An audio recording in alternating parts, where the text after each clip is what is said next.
everybody. It's 5:13 a.m. and it is time to open the Word of God and get going here. So, again, good morning to you. And Heavenly Father, thank you, Lord God, for your Word. I thank you, Lord God, it is God-breathed. You breathed your Word. Lord, as we read your Word today, I pray you would fill this atmosphere with the power of your presence and your Spirit. In the beginning was the Word, and the Word was God, and the Word was with God. Thank you, Lord God. We receive you, Lord God, and we thank you for your Word in Jesus' name. Deuteronomy chapter 11.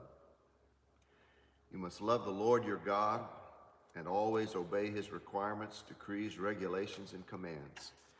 Keep in mind that I am not talking now to your children who have never experienced the discipline of the Lord your God or seen his greatness and his strong hand and powerful arm.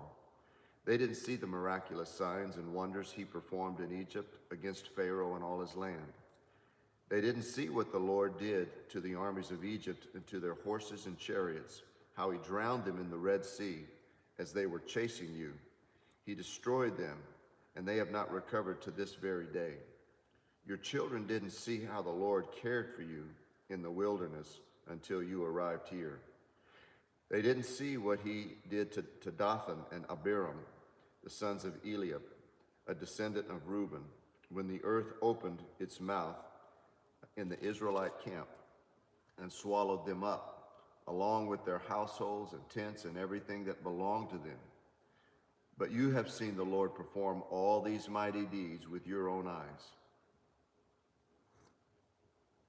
Therefore, be careful to obey every command I've given to you, so that you may have strength to go and to take over the land you are about to enter. If you obey, you will enjoy a long life in the land of the Lord, swore to give to your ancestors and to you and to their descendants, a land flowing with milk and honey.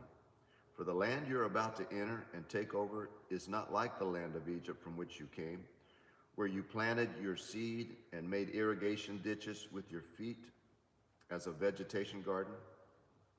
Rather, the land you will soon take over is a land of hills and valleys with plenty of rain, a land that the Lord your God cares for. He watches over it through each season of the year.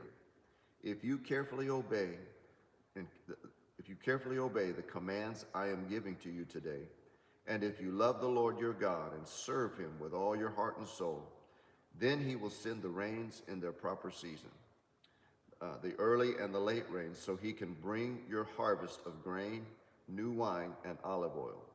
He will give you lush pasture land for your livestock, and you yourselves will have all you want to eat. But be careful. Don't let your heart be deceived, so that you turn away from the Lord and serve and worship other gods. If you do, the Lord's anger will burn against you. He will shut up the sky and hold back the rain, and the grounds will fail to produce its harvest. Then you will quickly die in that good land that the Lord has given you. So commit yourselves wholeheartedly to these words of mine, tie them to your hands, and swear to them on your forehead, and wear them on your foreheads as a reminder. Teach them to your children. Talk about them when you are at home, and when you're on the road, when you're going to bed, and when you're getting up.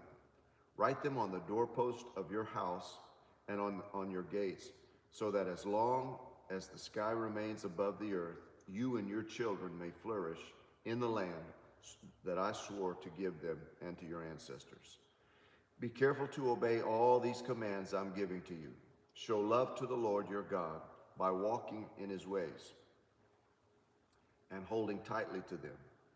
Then the Lord will drive out all the nations ahead of you. Though they are much greater and stronger than you, you will take over their land. Wherever you set your foot, that land will be yours. Your frontiers will stretch from the wilderness in the south to Lebanon in north, from the Euphrates rivers to the east to the Mediterranean Sea in the west.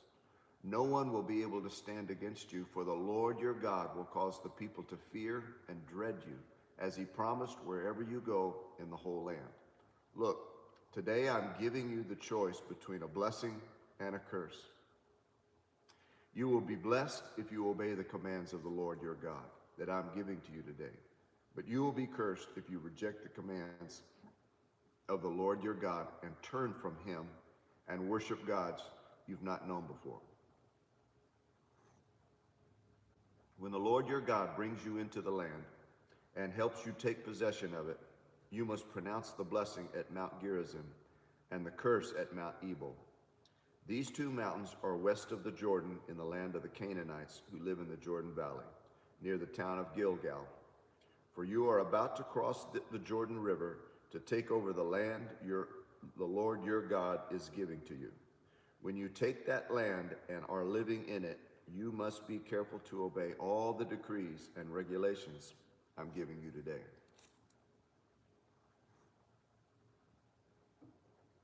These are the decrees and regulations. Be careful to obey them.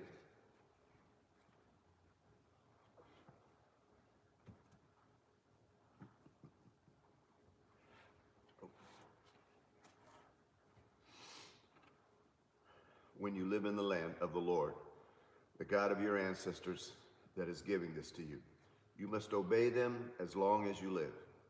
When you drive out the nations that live there, you must destroy all the places where they worship their gods. High on the mountains, up on the hills, under every green tree, break down their altars and smash their sacred pillars. Burn their Asherah poles and cut down their carved idols. Completely erase the names of their gods. Do not worship the Lord your God in the way that these pagan people worship their gods. Rather, you must seek the Lord your God at the place of worship he himself will choose from among all the tribes, the place where his name is to be honored. There you will bring your burnt offerings, your sacrifices, your tithe, your sacred offerings, your offerings to fulfill a vow, your voluntary offerings, your offerings of the firstborn animals of your herd and flocks. There you and your families will feast in the presence of the Lord your God, and you will rejoice in all you have accomplished because the Lord your God has blessed you. Your pattern of worship will change. Today, all of you are doing as you please, because you have not yet arrived at the place of rest in the land of the Lord that he is giving to you. But you will soon cross the Jordan River and live in a land the Lord your God is giving you.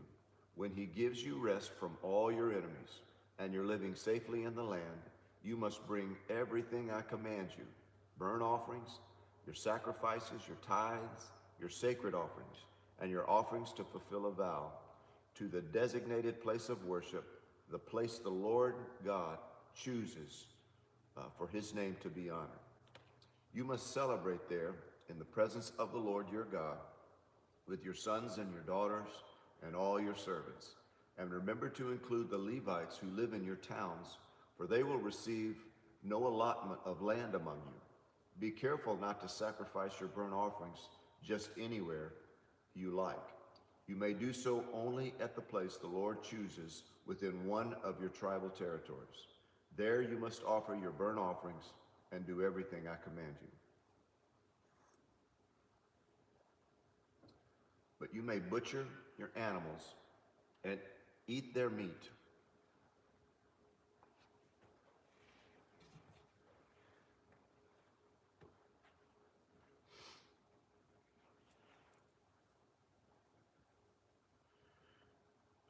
Wherever you want.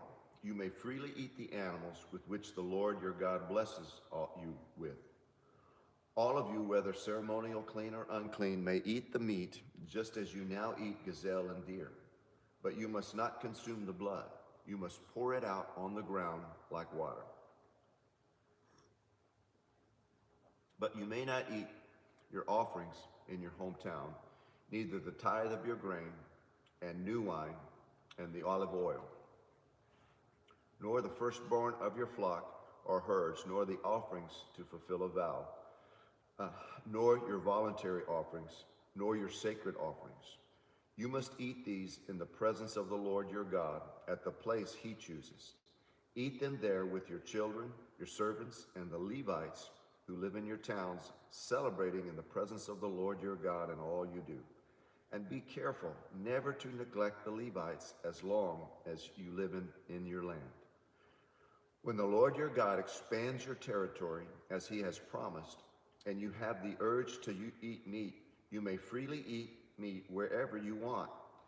It might happen that the designated place of worship, the place the Lord your God chooses for his name to be honored, is a long way from your home. If so, you may butcher any of the cattle, sheep, or goats the Lord has given you, and you may freely eat the meat in your hometown as I've commanded you. Anyone, whether ceremonially clean or unclean, may eat that meat just as you do with gazelle and deer. But never consume the blood, for the blood is the life, and you must not consume the lifeblood with the meat. Instead, pour out the blood on the ground like water.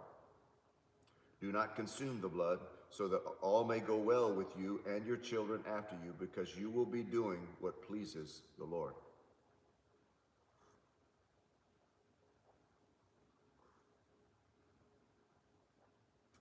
Take your sacred gifts and your offerings given to fulfill your vow to the place the Lord chooses. You must offer the meat and the blood of your burnt offerings on the altar of the Lord your God. The blood of your other sacrifices must be poured out on the altar of the Lord your God, but you may eat the meat. Be careful to obey all my commands, so that all will go well with you and your children after you, because you will be doing what is good and pleasing to the Lord your God.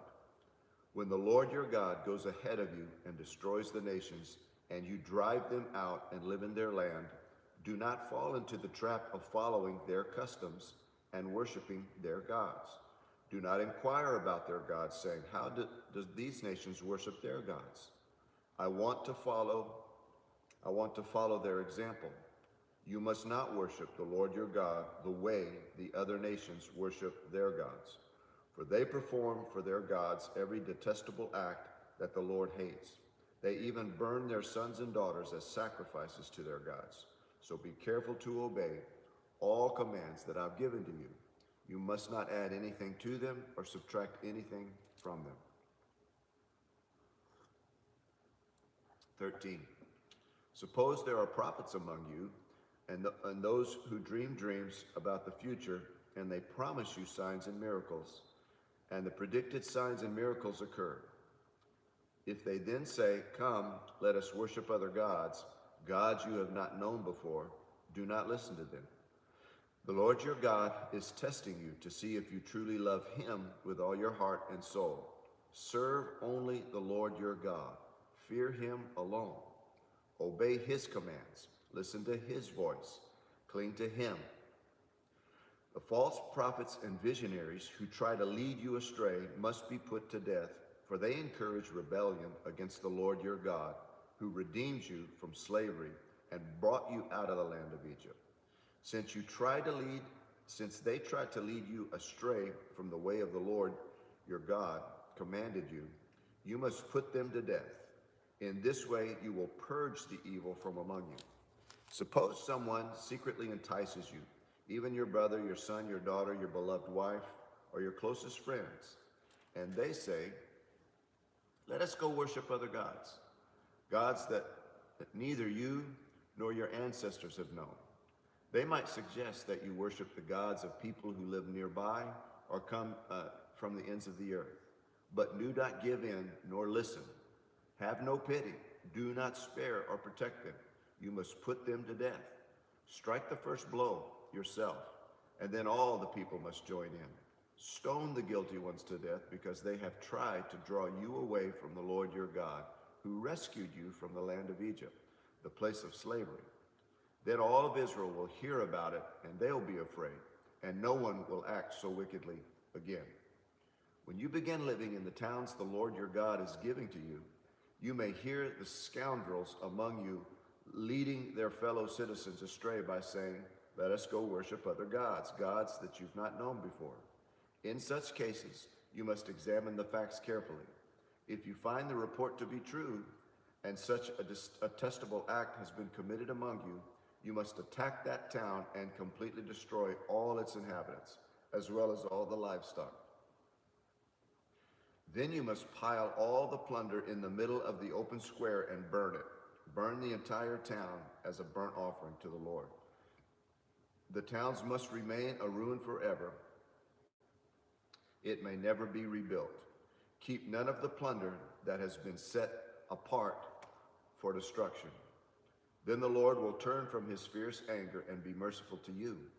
He will have compassion on you and make you a large nation, just as he swore to your ancestors. The Lord your God will be merciful only if you listen to his voice and keep his commands that I'm giving you today, doing what pleases him. 14. Since you are the people of the Lord your God, never cut yourself or shave the hair above your forehead in mourning for the dead. You have been set apart as holy to the Lord your God, and he has chosen you from all the nations of the earth to be his own special treasure. You must not eat any detestable animal that are ceremonially unclean. These are the animals you may eat: the ox, the sheep, the goat, the deer, the gazelle, the roe deer, the wild goat, the addax, the antelope, and the mountain sheep. You may eat any animal that has completely split hooves and chews the cud, but if the animal does not have both, it may not be eaten. So you may not eat the camel, the hare, or the hyrax. They chew the cud, but they do not have split hooves, so they are ceremonially unclean. And you may not eat the pig. It has split hooves, but does not chew the cud. It is ceremonially unclean for you. You may not eat the meat of these animals or even touch their carcasses. Of all the marine animals you may eat, whatever has both fin and scales. You may not, however, eat marine animals that do not have both fin and scales. They are ceremonially unclean. You may eat any bird that is ceremonially clean. These are the birds you may not eat: the griffin vulture, the bearded vulture, the black vulture, the kites, the falcon, buzzards of all kinds, ravens of all kinds, the eagle owl, the short-eared owl, the seagull of all kinds, the little owl, the great owl, the barn owl, the desert owl, the Egyptian vulture, the cormorant, the stork, herons of all kinds, the hoopoe, and the bat. No bats. All winged insects that walk along the ground are ceremonially unclean for you and may not be eaten. But you may eat any winged bird or insect that is ceremonially clean. You must not eat anything that has died a natural death. You may give it to a foreigner living in your town, or you may sell it to the stranger. But do not eat it yourself, for you are set apart as a holy people to the Lord your God. You must not cook a young goat in its mother's milk.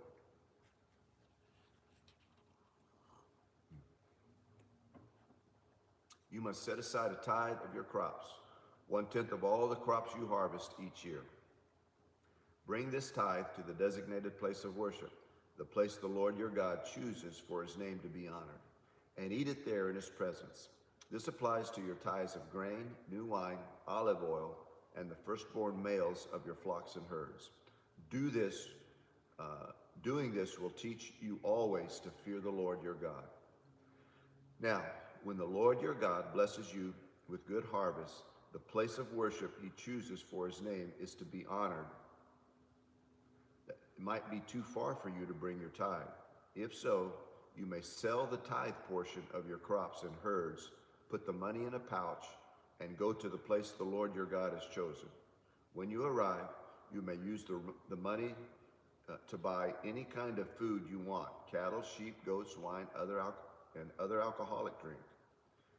Then feast there in the presence of the Lord your God and celebrate your household. And do not neglect the Levites in your town, for they will receive no allotment of land among you. At the end of every third year, bring the entire tithe of the year's harvest and store it in the nearest town. Give it to the Levites, who will receive no allotment of land among you, as well as the foreigners living among you, the orphans, the widows in your town, so they can eat and be satisfied. Then the Lord your God will bless you for all your work. 15. At the end of every 7th year, you must cancel the debts of everyone who owes you money. This is how it must be done. Everyone must cancel the loans they have made to their fellow citizens. They must not demand payment from their neighbors or relatives, for the Lord's time of release has arrived. This release from debt, however, applies only to your fellow Israelites, not only to the foreigners living among you. There should be no poor among you, for the Lord your God will greatly bless you in the land he has given you as a special possession. You will receive this blessing if you are careful to obey all the commands the Lord your God that I am giving to you today. The Lord your God will bless you as he has promised. You will lend money to many nations, but never need to borrow. You will rule many nations, but they won't rule you. But if there are any poor Israelites in your town, when you arrive in the land the Lord is giving to you, do not harden your heart or be tight-fisted toward them. Instead, be generous and lend to them whatever they need. Do not be mean-spirited and refuse someone a loan because the year for canceling debts is close at hand. If you refuse to make the loan and the needy person cries out to the Lord, you will be considered guilty of sin. Give generously to the poor, not grudgingly, for the Lord your God will bless you in everything you do. There will always be some in the land who are poor. That is why I'm commanding you to share freely with the poor and with other Israelites in need.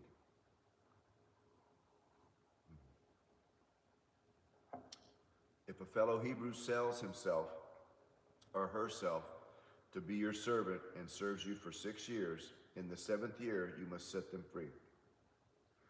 When you release a male servant, do not send him away empty-handed. Give him a generous farewell gift from your flock, your threshing floor, and your winepress. Share with him some of the bounty with which the Lord God has blessed you. Remember that you were once a slave in the land of Egypt, and the Lord your God redeemed you. That is why I'm giving you this command.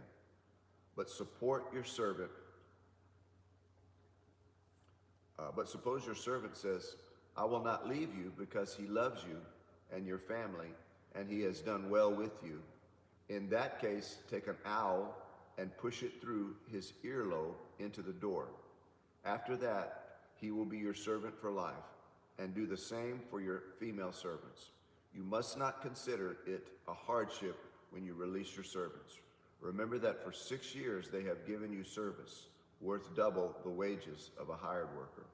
And the Lord your God will bless you in all you do.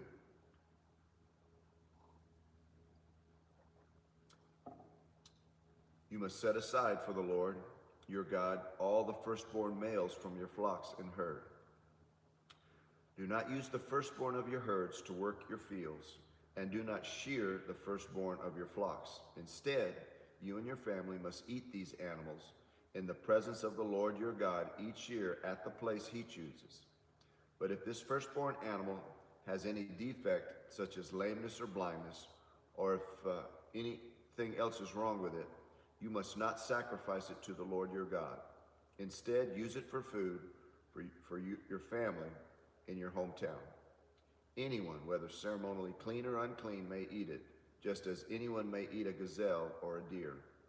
But you must not consume the blood. You must pour it out on the ground like water. 16. In honor of the Lord your God, celebrate the Passover each year in the early spring in the month of Abib. For that was the month in which the Lord your God brought you out of Egypt by the night. Your Passover sacrifices may be from either the flock or the herd, and must be sacrificed to the Lord your God at the distinguished place of worship, the place he chooses for his name to be honored. Eat it with bread made without yeast. For 7 days the bread you eat must be made without yeast, as when you escaped Egypt in such a hurry. Eat this bread, the bread of suffering, so that as long as you live, you will remember the day you departed from Egypt. Let no yeast be found in any house throughout your land for those 7 days.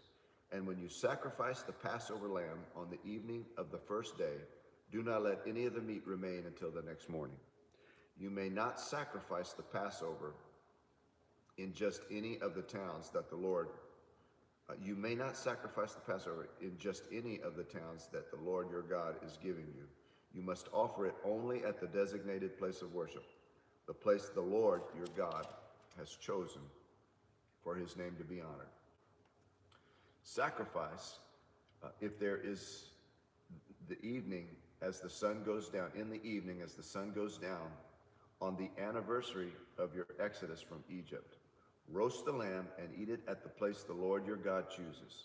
Then you may go back to your tents the next morning. For the next 6 days you may not eat any bread made with yeast. On the 7th day proclaim another holy day in honor of the Lord your God, and no work may be done on that day. Count all 7 weeks from when you first begin to cut the grain at the time of harvest. Then celebrate the festival of harvest to honor the Lord your God. Bring him a voluntary offering in proportion to the blessings that you've received from him. This is a time to celebrate before the Lord your God at the designated place of worship.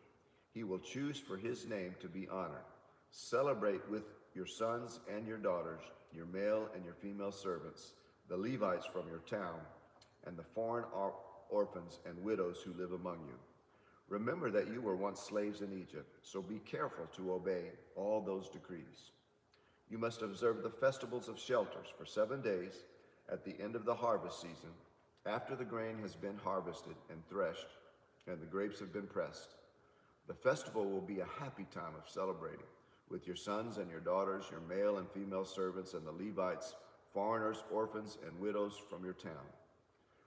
For 7 days you must celebrate this festival to honor the Lord your God at the place he chooses, for it is he who has blessed you with bountiful harvest and gives you success in all your work. This festival will be a time of great joy.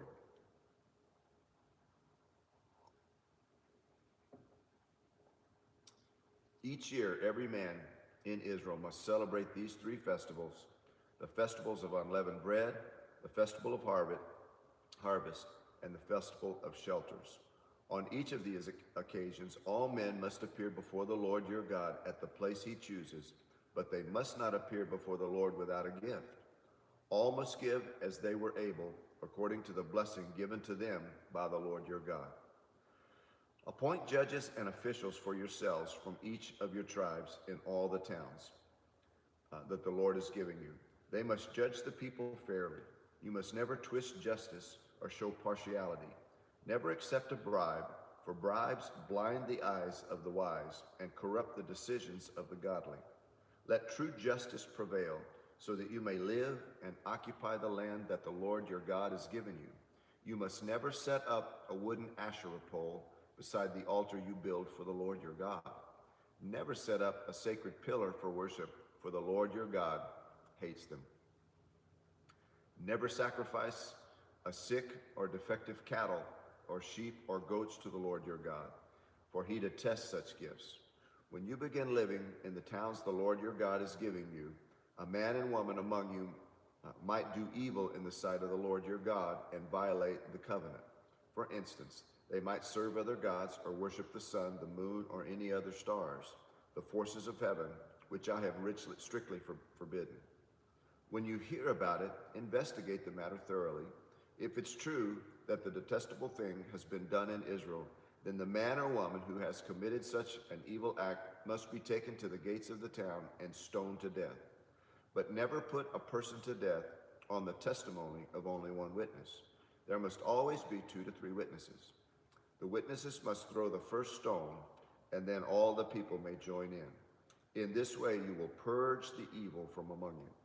Suppose a case arises in a local court that is too hard for you to decide. For instance, whether someone is guilty of murder or only of manslaughter, of a difficult lawsuit, or a case involving different kinds of assault. Take such a legal case to the place the Lord your God will choose, and present to them a Levitical priest or the judge on duty at that time. They will hear the case and declare the verdict. You must carry out the verdict they announce and the sentence they prescribe at the place the Lord chooses. You must do exactly what they say. After they have interpreted the law and declared the verdict, the sentence they imposed must be fully executed. Do not modify it in any way. Anyone arrogant enough to reject the verdict of the judge or the priest who represents the Lord your God must die. In this way, you will purge the evil from Israel. Then everyone else will hear about it and will be very afraid to act so arrogantly. You are about to enter the land the Lord your God has given you. When you take it over and settle there, you may think, we should select a king to rule over us like all the other nations around us.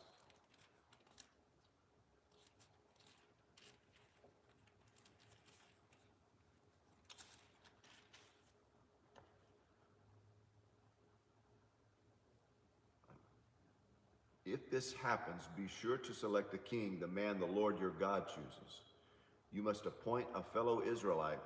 He may not be a foreigner.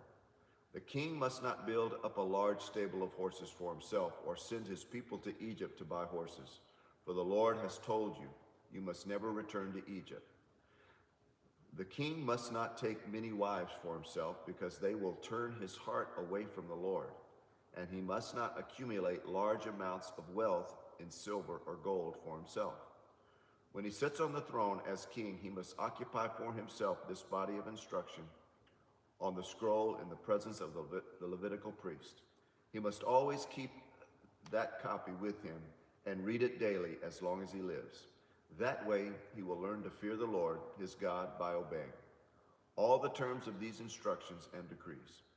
This regular reading will prevent him from becoming proud and acting as if he's above his fellow citizens. It will also prevent him from turning away from these commands in the smallest way, and it will ensure that he and his descendants will reign for many generations in Israel. All right, take a short break.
guys might hear some folks in the background as I'm reading.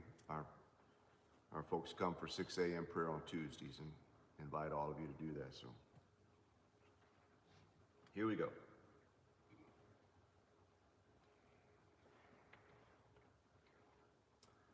All right, we're continuing in Deuteronomy here. Remember that the Levitical priests, that is the whole of the tribe of Levi, will receive no allotment of land among other tribes of Israel. Instead, the priests and the Levites will eat from a special gift given to the Lord, for that is their share. They will have no other land of their own among you, and the Israelites. The Lord himself is their special possession, just as he promised them. These are the parts of that the priest may claim as their share from the cattle, sheep, and goats that the people bring as offerings: the shoulder, the cheeks, and the stomach. You must also give to the priest the first share of the grain, the new wine, the olive oil, and the wool for shearing. For the Lord your God will choose the tribe of Levi out of all your tribes to minister in the Lord's name forever. Suppose a Levite chooses to move from his town in Israel, wherever he is living, to the place the Lord chooses for worship. He may minister there in the name of the Lord your God, just like all of his fellow Levites who are serving the Lord there.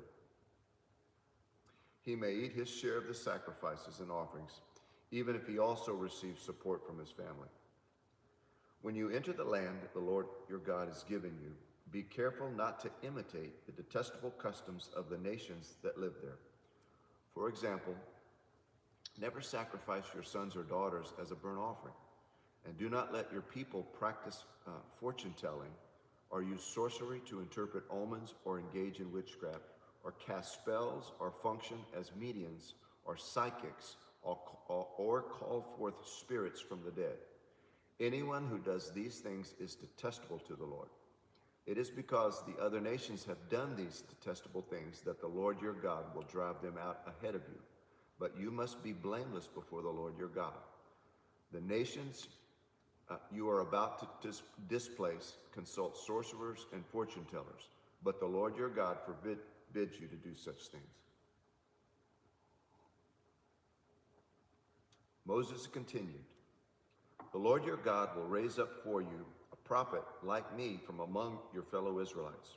You must listen to him, for this is what you will receive. For in this way you will receive what is requested from the Lord your God when you are assembled at Mount Sinai. You said, don't let us hear the voice of the Lord our God anymore, or see this blazing fire, for we will die. Then the Lord said to me, what they have said is right. I will raise up a prophet like you from among their fellow Israelites. I will put my words in his mouth, and he will tell the people everything I command him. I will personally deal with anyone who will not listen to the messages the prophet proclaims on my behalf. But any prophet who falsely claims to speak in my name, or who speaks in the name of another god, must die. But you may wonder, how will we know whether or not the prophecy is from the Lord? If the prophet speaks in the Lord's name, but his prediction does not happen or come true, you will know the Lord did not give him that message. That prophet has spoken without my authority and needs to be feared, and need not be feared. Chapter 19. When the Lord your God destroys the nations whose land he has given you, you will take over their land and settle it in their towns and homes. Then you must set apart 3 cities of refuge in the land the Lord your God has given you. Survey the territory and divide the land of the Lord your God into 3 districts, with one of these cities in each district. Then anyone who has killed someone can flee to one of the cities for refuge and safety. If someone kills another person unintentionally, without previous hostility, the slayer may flee to any of these cities to live in safety. For example,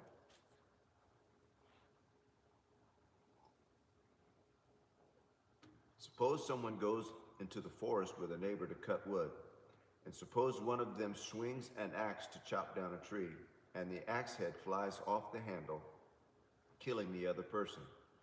In such cases, the slayer may flee to one of the cities of refuge to live in safety. If the distance to the nearest city of refuge is too far, an arranged avenger might be able to chase down and kill the person who caused the death.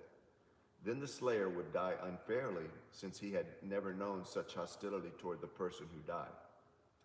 That is why I'm commanding you to set aside 3 cities of refuge. And if the Lord your God enlarges your territory, as he swore to your ancestors, and gives you all the land he promised them, you must designate 3 additional cities of refuge.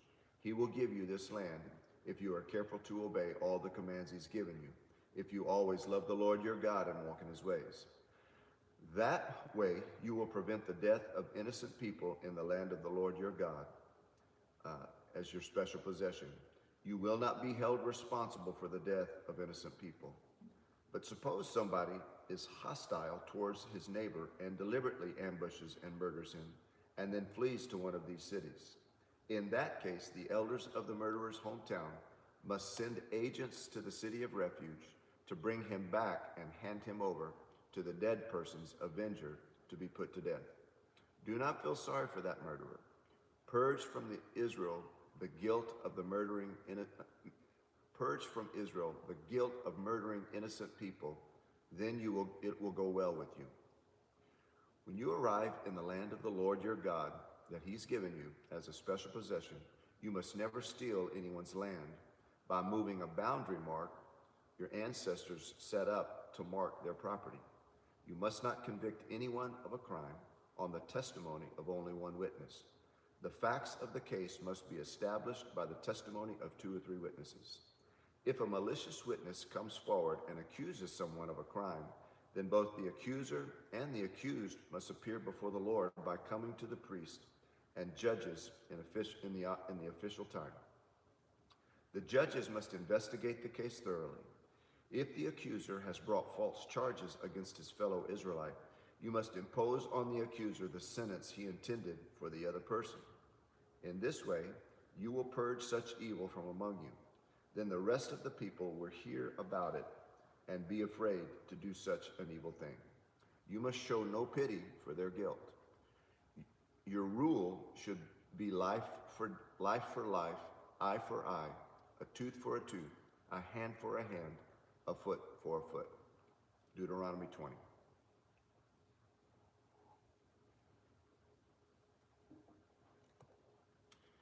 When you go out to fight your enemies, and you face horses and chariots, and an army greater than your own, do not be afraid. The Lord your God, who brought you out of the land of Egypt, is with you. When you prepare for battle, the priest must come forward to speak to the troops. He will say to them, "Listen to me, all you men of Israel. Do not be afraid as you go out to fight your enemies today. Do not lose heart, nor panic, or tremble before them. For the Lord your God is going with you. He will fight for you against your enemies, and he will give you victory." Then the officers of the army must address the troops and say, "Has anyone here just built a new house, but not yet dedicated it? If so, you may go home. You might be killed in the battle, and someone else would dedicate your house. Has anyone here just planted a vineyard, but not yet eaten any of its fruit? If so, you may go home. You might die in battle, and someone else eat the fruit of your field. Has anyone here just become engaged to a woman, but not yet married her? Well, you may go home and get married. You might die in the battle, and someone else marry her." Then the officers will also say, "Is anyone here afraid or worried? If you are, you may go home before you frighten anyone else."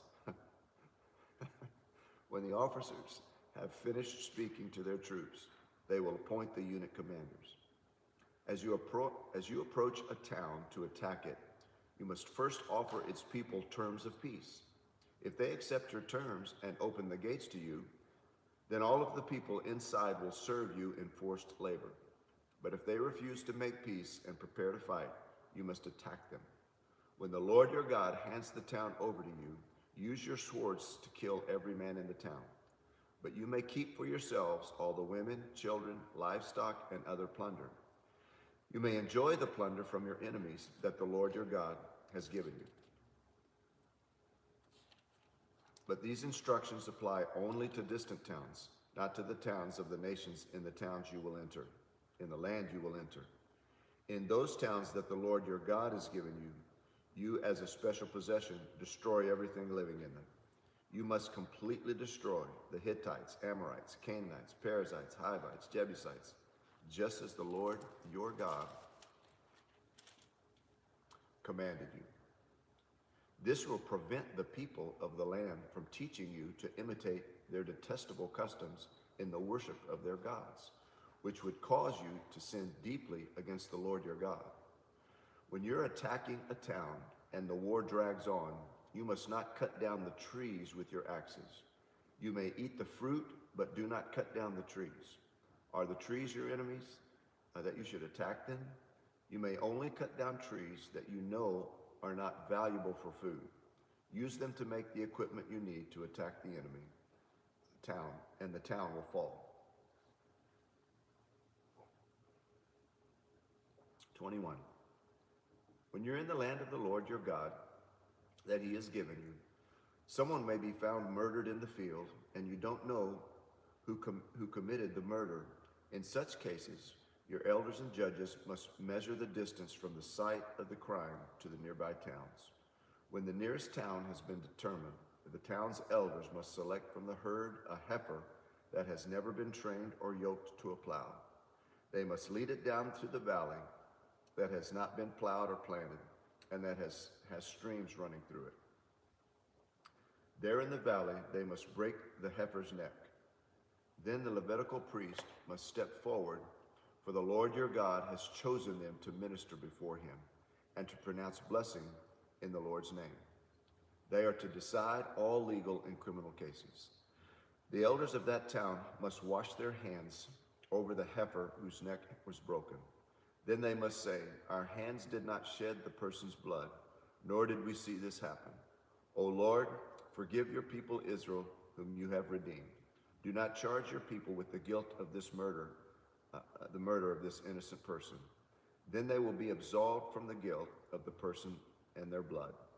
By following these instructions, you will do what is right in the Lord's sight and will be cleansed from the guilt of murdering in your community.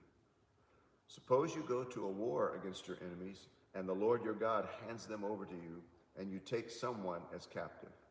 And suppose you see among the captives a beautiful woman, and you are attracted to her to want to marry her. If this happens, you may take her to your home, where she must shave her head, cut her nails, and change the clothes she was wearing when she was captured. She will stay in your home, but let her mourn for her father and mother for a full month. Then you may marry her, for you will be her husband, and she will be your wife. But if you marry her and she does not please you, you must let her go free. You must not sell her or treat her as a slave, for you have humiliated her.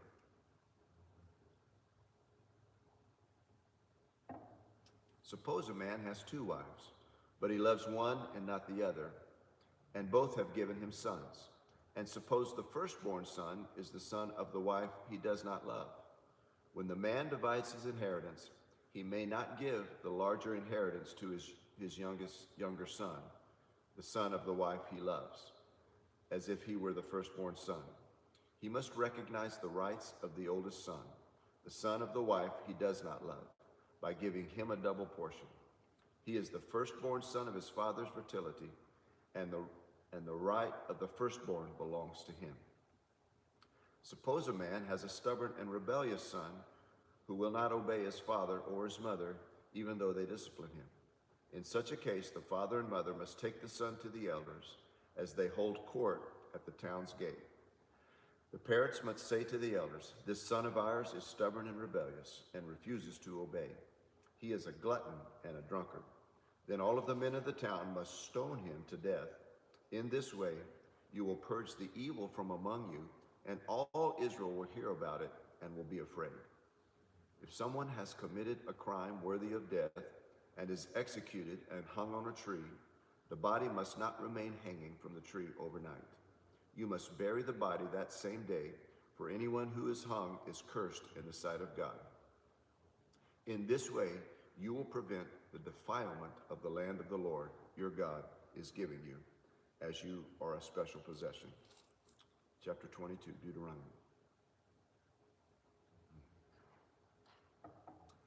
If you see your neighbor's ox and sheep or goat wandering away, don't ignore your responsibility. Take it back to its owner. If its owner does not live nearby and you do not know who its owner is, take it to your place and keep it until the owner comes looking for it. Then you must return it. Do the same if you find your neighbor's donkey, clothing, or anything else your neighbor loses. Don't ignore your responsibility. If you see your neighbor's donkey or ox has collapsed on the road, do not look the other way. Go and help your neighbor to get it back on its feet. A woman must not put on men's clothing, and a man must not wear women's clothing. Anyone who does this is detestable in the sight of the Lord your God. If you happen to find a bird's nest in a tree or on the ground, and the young ones or eggs in it, with the mother sitting in the nest, do not take the mother from the young. You may take the young, but let the mother go, so that they may prosper and enjoy a long life. When you build a new house, you must build a railing around the edge of the flat roof. That way, you will not be considered guilty of murder if someone falls from the roof. You must not plant any other crop between the rows of your vineyard. If you do, you are forbidden to use the grapes from that vineyard or the other crop. You must not plow with an ox or a donkey harnessed together. You must not wear clothing made of wool or linen woven together. You must put 4 tassels on the hem of the cloak with which you are covering yourself, on the front, back, and sides. Suppose a man marries a woman, but after sleeping with her, he turns against her and publicly accuses her of shameful conduct, saying, "When I married this woman, I discovered that she was not a virgin." Then the woman's father and mother must bring the proof of her virginity to the elders as they hold court at the town gate. Her father must say to them, "I gave my daughter to this man to be his wife, and now he has turned against her.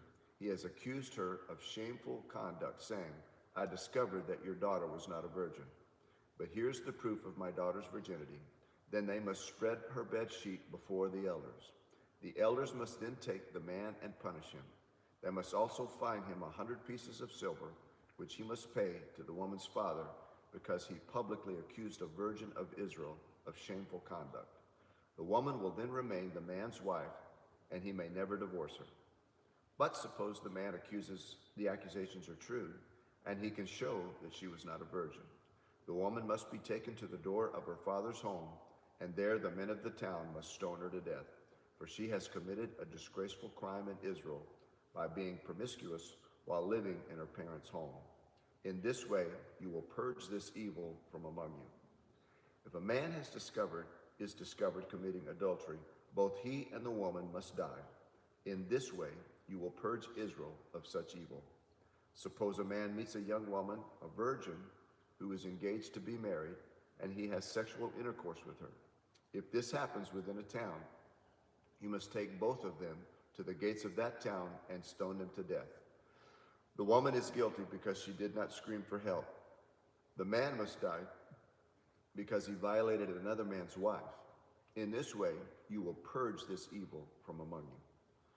But if the man meets the engaged woman out of the country and he rapes her, then only the man must die. Do nothing to the young woman. She has committed no crime worthy of death. She is as innocent as a murder victim. Since the man raped her out of the country, it must be assured that she screamed, but there was no one to rescue her. Suppose a man has intercourse with a young woman who's a virgin, but is not engaged to be married. If they are discovered, he must pay her father 50 pieces of silver. Then he must marry the young woman because he violated her, and he may never divorce her as long as he lives. A man must not marry his father's former wife, for this would violate his father.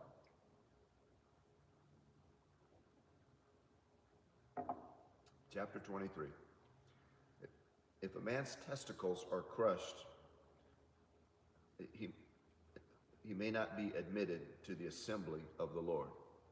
If a person is illegitimate by birth, neither he nor his descendants for 10 generations may be admitted to the assembly of the Lord.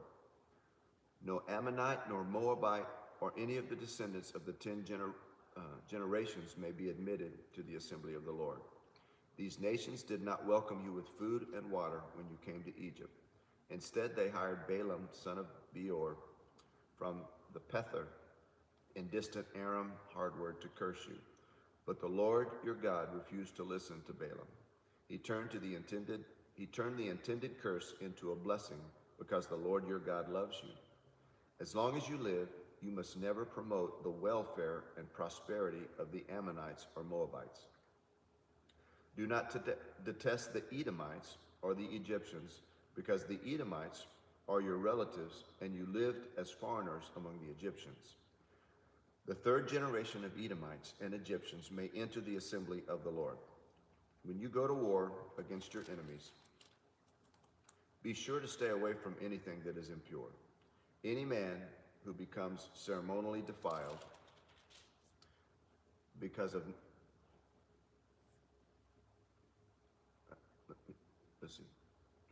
toward the evening he must bathe himself, and at sunset he may return to the camp. You must have a designated area outside the camp where you can go to relieve yourself. Each of you must have a spade as a part of your equipment. Whenever you relieve yourself, dig a hole, put the spade, and cover the excrement.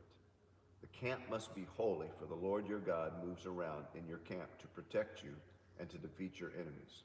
He must not see any of the shameful things among you, or he will turn away from you. If slaves should escape from their masters and take refuge with you, you must not hand them over to their masters. Let them live among you in any town they choose, and do not oppress them. No Israelite, whether man or woman, may become a temple prostitute. When you're bringing an offering to fulfill a vow, you must not bring it to the house of the Lord your God. Any offering from the earnings of a prostitute, whether a man or a woman, for both are detestable to the Lord your God. Do not charge interest on the loans you make to a fellow Israelite, whether you loan money, food, or anything else. You may charge interest to foreigners, but you may not charge interest to the Israelites, so that the Lord your God may bless you in everything you do in the land you are about to enter and occupy. When you make a vow to the Lord your God, be prompt in fulfilling whatever you promised him. For the Lord your God demands that you promptly fulfill all your vows, or you will be guilty of sin. However, it is not a sin to refrain from making a vow. But once you've voluntarily made a vow, be careful to fulfill your promise to the Lord your God. When you enter your neighbor's vineyard, you may eat yourself a fill of grapes, but you must not carry any away in a basket.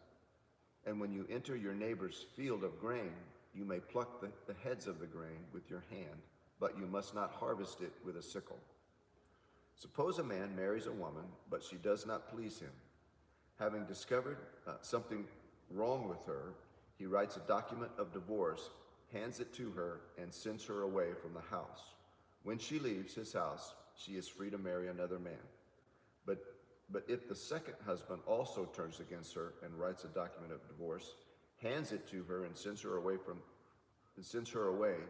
or if he dies, the first husband may not marry her again, for she has been defiled. That would be a detestable thing to the Lord. You must not bring guilt upon the land the Lord your God is giving to you as a special possession.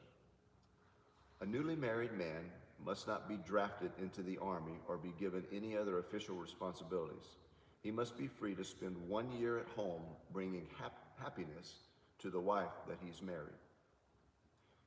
It is wrong to take a set of millstones, and even just the upper millstone, as security for a loan, for the owner uses it to make a living.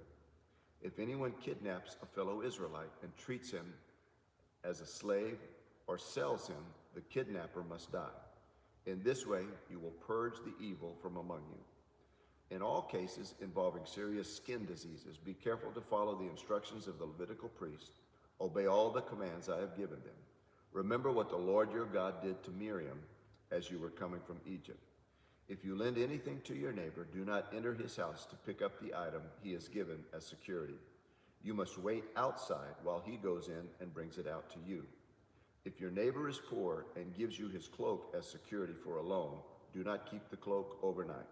Return the cloak to its owner by sunset, so he can stay warm throughout the night and bless you, and the Lord your God will count you as righteous.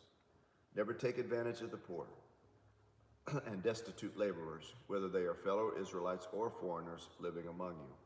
You must pay them their wage each day before sunset, because they are poor and are counting on it. If you don't, they might cry out to the Lord against you, and it would be counted against you as sin.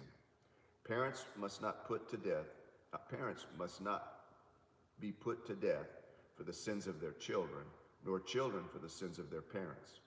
Those deserving to die must be put to death for their own crimes. True justice must be given to foreigners living among you and to orphans, and you must never accept a widow's garment as security for her debt. Always remember that you were slaves in Egypt and that the Lord your God redeemed you from slavery. That is why I have given you this command. When you are harvesting your crops and forget to bring in a bundle of grain from your field, don't go back and get it. Leave it for the foreigners, orphans, and widows. Then the Lord your God will bless you in all you do. When you beat the olives from your olive trees, don't go over the boughs twice. Leave the remaining olives for the foreigners, orphans, and widows. When you gather the grapes in your vineyards, don't glean from the vines after you've picked. Leave the remaining grapes for the foreigners, orphans, and widows. Remember that you were slaves in the land of Egypt. That is why I'm giving you this command.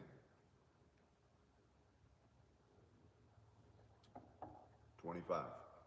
Suppose two people take a dispute to court, and the judges declare that one is right and the other wrong. If the person that is wrong is sentenced to be flogged, the judge must command him to lie down and be beaten in his presence with the number of lashes appropriated to the crime. But never give more than 40 lashes. More than 40 lashes would publicly humiliate your neighbor. You must not muzzle an ox to keep it from eating as it treads out the grain. If two brothers are living together on the same property and one of them dies without a son, his widow may not be married to anyone from outside the family. Instead, her husband's brother should marry her and have intercourse with her to fulfill the duties of a brother-in-law. The firstborn son she bears to him will be considered the son of the dead brother, so that his name will not be forgotten in Israel. But if the man refuses to marry his brother's widow, she must go down to the town gate and say to the elders assembled there, "My husband's brother refuses to preserve his brother's name in Israel.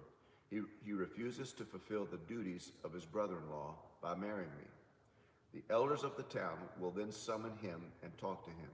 If he still refuses and says, "I don't want to marry her," the widow must walk over to him in the presence of all the elders, pull his sandal from his foot, and spit in his face. Then she must declare, "This is what happens to a man who refuses to provide his brother with children." Even afterward in Israel, his family will be referred to as the family of the man whose sandal was pulled off. If two Israelite men get into a fight and the wife of one tries to rescue her husband by grabbing the testicles of the other man, you must cut off her hand and show her no pity. You must use accurate scales when you weigh out merchandise, and you must use full and honest measures. Yes, always use honest weights and measures, so that you may enjoy a long life in the land the Lord is giving you. All you who cheat with dishonest weights and measures are detestable to the Lord your God. Never forget what the Amalekites did to you as you came from Egypt. They attacked you when you were exhausted and weary, and they struck down those who were straggling behind. They had no fear of God. Therefore, when the Lord your God has given you rest from all your enemies in the land he has given to you as a special possession, you must destroy the Amalekites and erase their memory from under the heaven. Never forget this. 26. When you enter the land of the Lord your God is giving you for special possession, and you have conquered it and settled it, put some of the first produce from each crop, each harvest, into a basket and bring it to the designated place of worship, the place of the Lord that your God has chosen for his name to be honored. Go to the priest in charge at that time and say to him, with this gift I acknowledge to the Lord your God that I have entered the land he swore to our ancestors he would give us. The priest will then take the basket from your hand and set it before the altar of the Lord your God. You must then say in the presence of the Lord your God, my ancestor Jacob was a wandering Aramean, who went to live in a foreign land in Egypt. His family arrived few in number, but in Egypt they became a large and mighty nation. When the Egyptians oppressed and humiliated us by making us their slaves, we cried out to the Lord, the God of our ancestors. He heard our cries and saw our hardship, toil, and oppression. So the Lord brought us out of Egypt with a strong hand and a powerful arm, with overwhelming terror and with miraculous signs and wonders. He brought us to this place and gave it to us as a land flowing with milk and honey. And now, our Lord, O Lord, I have brought you this first portion of the harvest you have given me from the ground. Then place the produce before the Lord your God and bow to the ground in worship before him. Afterward, you may go and celebrate because of all the good things the Lord your God has given you and your household. Remember to include the Levites and the foreigners living among you in the celebration. Every third year, you must offer a special tithe of the crops. In this year of the special tithe, you must give your tithes to the Levites, foreigners, orphans, and widows, so that they might have enough to eat in their towns. Then you must declare in the presence of the Lord your God, I have taken the sacred gift from my house and have given it to the Levites, foreigners, orphans, and widows, just as you commanded. I have not violated nor forgotten any of your commands. I have not eaten any of it while in mourning. I have not handled it while I was ceremonially unclean. And I have not offered any of it to the dead. I've obeyed the Lord my God and have done everything you commanded me. Now look down from your holy dwellings, your place in heaven, and bless your people Israel, and the land you swore to our ancestors to give us, a land flowing with milk and honey. Today, the Lord your God has commanded you to obey all these decrees and regulations. So, be careful to obey them wholeheartedly. You have declared today that the Lord is your God, and you have promised to walk in all of his ways and to obey his decrees, commands, regulations, and to do everything he tells you. The Lord has declared today that you are his people, his own special treasure, just as he promised, and that you must obey all of his commands. And if you do, he will set you high above all the other nations he ever made. Then you will receive praise, honor, and renown. You will be a nation that is holy to the Lord your God, just as he promised. 27. Then Moses and the elders of Israel gave this charge to the people. Obey all of these commands that I'm giving you today. When you cross the Jordan River and enter the land that the Lord your God has given you, set up some large stones and coat them with plaster. Write this whole body of instruction on them when you cross the river to enter the land the Lord your God has given you, a land flowing with milk and honey, just as the Lord your God, the God of your ancestors, promised. When you cross the Jordan, set up these stones at Mount Ebal and coat them with plaster as I am commanding you today. Then build an altar there to the Lord your God, using natural uncut stones. You must not shape the stones with an iron tool. Build the altar of an uncut stone and use it to offer burnt offerings to the Lord your God. Also sacrifice peace offerings on it. Celebrate by feasting, therefore, before the Lord your God. You must clearly write all these instructions on the stones coated with plaster." Then Moses and the Levitical priest addressed all Israel as follows: "O Israel, be quiet and listen. Today you have become the people of the Lord your God. So you must obey the Lord your God by keeping all of his commands and decrees that I am giving you today." That same day, Moses also gave this charge to the people: "When you cross the Jordan River, the tribes of Simeon, Levi, Judah, Issachar, Joseph, Benjamin must stand at Mount Gerizim to proclaim the blessing over the people. And the tribes of Reuben, Gad, Asher, Zebulun, Dan, and Naphtali must stand on Mount Ebal to proclaim a curse. Then the Levites will shout to all the people of Israel, 'Cursed is anyone who carves or casts an idol and secretly sets it up. These idols, the works of craftsmen, are detestable to the Lord.' And all the people will reply, 'Amen.' Cursed is anyone who dishonors his father or mother." And all the people will reply, "Amen." "Cursed is anyone who steals property from a neighbor by moving its boundary marker." And all the people will reply, "Amen." "Cursed is anyone who leads a blind person astray on a road." And all the people will reply, "Amen." "Cursed is anyone who denies justice to foreigners, orphans, or widows." And all the people reply, "Amen." "Cursed is anyone who has sexual intercourse with one of his father's wives, for he has violated his father." And all the people will cry, "Amen." "Cursed is anyone who has sexual intercourse with an animal." And all will reply, "Amen." "Cursed is anyone who has sexual intercourse with his sister, whether she is daughter or of his father or mother." And all will reply, "Amen." "Cursed is anyone who has sexual intercourse with his mother-in-law." And all will reply, "Amen." "Cursed is anyone who attacks his neighbor in secret." And all reply, "Amen." "Cursed is anyone who accepts payment to kill an innocent man." And all reply, "Amen." "Cursed is anyone who does not affirm or obey the terms of these instructions." And all reply, "Amen." Chapter 28. If you fully obey the Lord your God and carefully keep all of his commands that I'm giving you today, the Lord your God will set you high above all the nations of the world. You will experience all of these blessings if you obey the Lord. Your towns and your fields will be blessed. Your children and your crops will be blessed. The offspring of your herds and flocks will be blessed. The fruit baskets and bread baskets will be blessed. Wherever you go and whatever you do, you'll be blessed. The Lord will conquer your enemies when they attack you. They will attack you from one direction, but they will scatter from you 7 ways. The Lord will guarantee a blessing on everything you do and will fill your storehouses with grain. The Lord your God will bless you in the land he's given you. If you obey the commands of the Lord your God and walk in his ways, the Lord will establish you as a holy people, as he swore he would do. Then all the nations of the world will see that you are a people claimed by the Lord, and they will stand in awe of you. The Lord will give you prosperity in the land, as he swore to your ancestors to give them, blessing you with many children, numerous livestock, and abundant crops.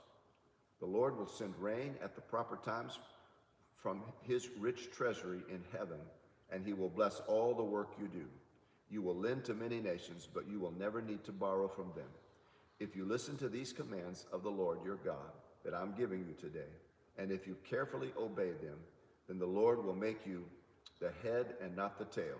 You will always be at the top and never at the bottom. You must not turn away from any of the commands I am giving you today, nor follow after other gods and worship them. But if you refuse to listen to the Lord your God and do not obey all the commands and decrees I am giving you today, all these curses will come upon you and overwhelm you. Your towns and your fields will be cursed. Fruit baskets and breadboards will be cursed. Your children and crops will be cursed. Your offspring of your herds and flocks cursed. When you go and whatever you do, you'll be cursed. The Lord himself will send on you curses, confusion, and frustration in everything you do, until at last you are completely destroyed from doing evil and abandoning me. The Lord will inflict on you diseases until no one of you is left in the land you're about to enter and occupy. The Lord will strike you with wasting diseases, fever, inflammation, with scorching heat, and drought, with blight and mildew. These disasters will pursue you until you die. The skies above you will be unyielding as bronze, and the earth beneath you will be as hard as iron. The Lord will change the rain that falls on your land into powder, and dust will pour down from the sky until you're destroyed. The Lord will cause you to be defeated by your enemies. You will be attacked by your enemies from one direction, but you will be scattered from them in seven. You will be an object of horror to all the kingdoms of the earth. Your corpses will be food for all the scavenging birds and wild animals, and no one will be there to chase them away. The Lord will afflict you with boils, the boils of Egypt, with tumors, scurvy, and the itch from which you cannot be cured. The Lord will strike you with madness, blindness, and panic. You will grope around in broad daylight like a blind person groping in the dark, but you will not find your way. Then you will be oppressed and robbed continually, and no one will come to rescue you. You will be engaged to a woman, but another man will sleep with her. You will build a house, but someone else will live in it. You will plant a vineyard, but you will never enjoy its fruit. Your ox will be butchered before your eyes, but you will not eat a single bite of the meat. Your donkey will be taken from you, never to be returned. Your sheep and goats will be given to your enemies, and no one will be there to rescue you. You will watch as your sons and daughters are taken away from you. Your heart will break for them, but you won't be able to save them.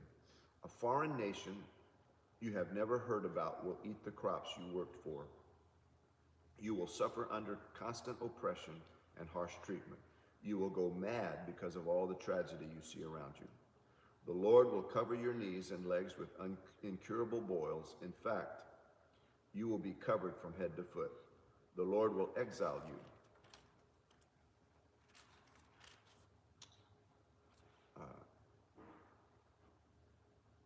And your king to a nation unknown to you and your ancestors. There in exile, you will worship gods of wood and stone. You will become an object of horror, ridicule, and mockery among the nations to which the Lord sends you. You will plant much, but harvest little, for locusts will eat your crops. You will plant vineyards and care for them, and you will not drink the wine and eat its grapes, for worms will destroy the vines. You will grow olive trees throughout your land, but you will never use the olive oil, for the fruit will drop before it ripens. You will have sons and daughters, but you will lose them, for they will be led into captivity. Swarms of insects will destroy your trees and crops. The foreigners living among you will become stronger and stronger, while you become weaker and weaker. They will lend money to you, but you will not lend to them. They will be the head, you will be the tail. If you refuse to listen to the Lord your God and to obey the commands and decrees he's given you, all these curses will pursue you and overtake you until you're fully destroyed.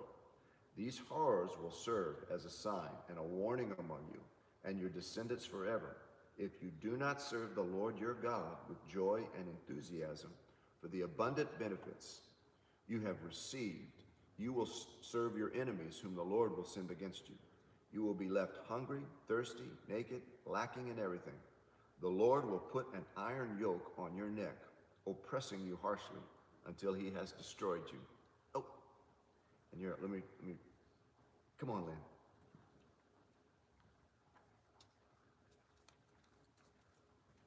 Miss Lynn's about to run her leg of this. I didn't get to the break, but I'll show it right here. Okay. Just signing my name right there. Okay. That was a long chapter. That's a long chapter, yeah. All right. We're in Deuteronomy chapter 28, those of you that are listening.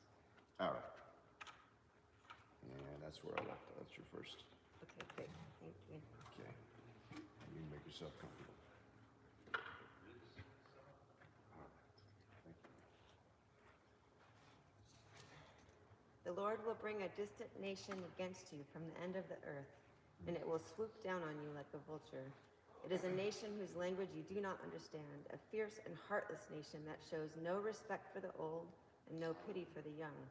Its armies will devour your livestock and crops, and you will be destroyed. They will leave you no grain, new wine, olive oil, calves, or lambs, and you will starve to death.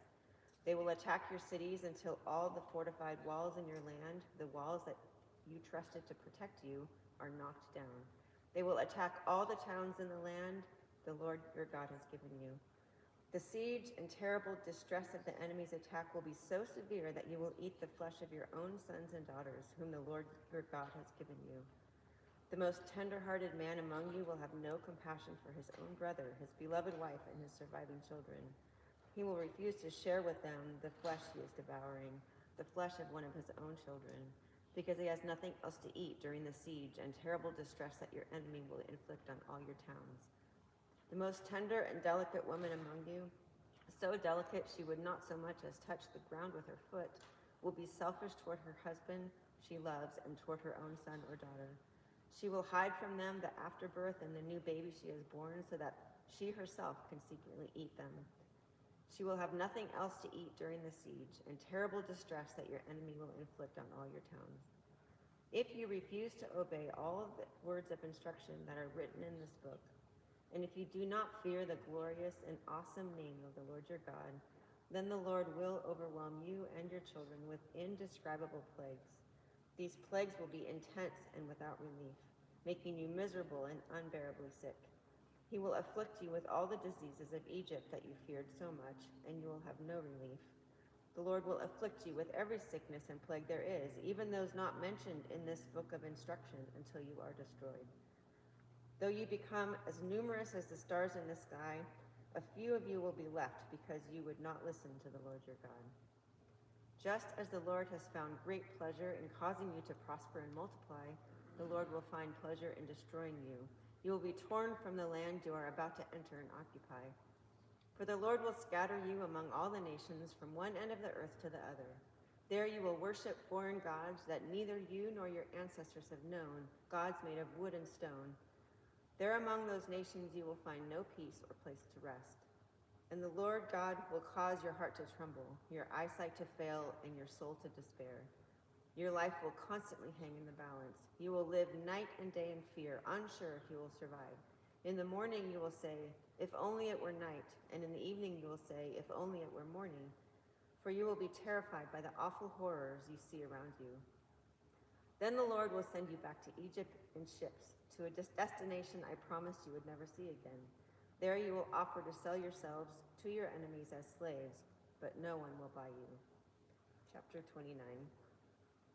These are the terms of the covenant the Lord commanded Moses to make with the Israelites while they were in the land of Moab, in addition to the covenant he had made with them at Mount Sinai. Moses summoned all the Israelites and said to them, you have seen with your own eyes everything the Lord did in the land of Egypt to Pharaoh and to all his servants and to his whole country, all the great tests of strength, the miraculous signs, and the amazing wonders. But to this day the Lord has not given you minds that understand, nor eyes that see, nor ears that hear. For 40 years I led you through the wilderness, yet your clothes and sandals did not wear out. You ate no bread and drank no wine or other alcoholic drink, but he provided for you, so you would know that he is the Lord your God. When we came here, King Sihon of Heshbon and King Og of Bashan came out to fight against us, but we defeated them. We took their land and gave it to the tribes of Reuben and Gad and to the half-tribe of Manasseh as their granted land.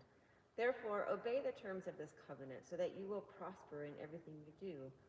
All of you, tribal leaders, elders, officers, all the men of Israel, are standing today in the presence of the Lord your God. Your little ones and your wives are with you, as well as the foreigners living among you who chop your wood and carry your water. You are standing here today to enter into the covenant of the Lord your God. The Lord is making this covenant, including the curses. By entering into the covenant today, he will establish you as his people and confirm that he is your God, just as he promised you and as he swore to your ancestors Abraham, Isaac, and Jacob. But you are not the only ones with whom I am making this covenant with its curses. I am making this covenant both with you who stand here today in the presence of the Lord our God, and also with the future generations who are not standing here today. You remember how we lived in the land of Egypt and how we traveled through the lands of enemy nations as we left. You have seen their detestable practices and their idols made of wood, stone, silver, and gold. I am making this covenant with you so that no one among you, no man, woman, clan, or tribe, will turn away from the Lord our God to worship these gods of other nations, and so that no root among you bears bitter and poisonous fruit. Those who hear the warnings of this curse should not congratulate themselves, thinking, I am safe, even though I am following the desires of my own stubborn heart. This would lead to utter ruin. The Lord will never pardon such people. Instead, his anger and jealousy will burn against them. All the curses written in this book will come down on them, and the Lord will erase their names from under heaven.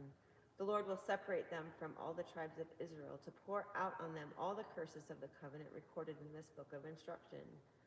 Then the generations to come, both your own descendants and the foreigners who come from distant lands, will see the devastation of the land and the diseases the Lord inflicts on it. They will exclaim, the whole land is devastated by sulfur and salt. It is a wasteland with nothing planted and nothing growing, not even a blade of grass. It is like the cities of Sodom and Gomorrah, Admah and Zeboim, which the Lord destroyed in his intense anger. And all the surrounding nations will ask, why has the Lord done this to this land? Why was he so angry?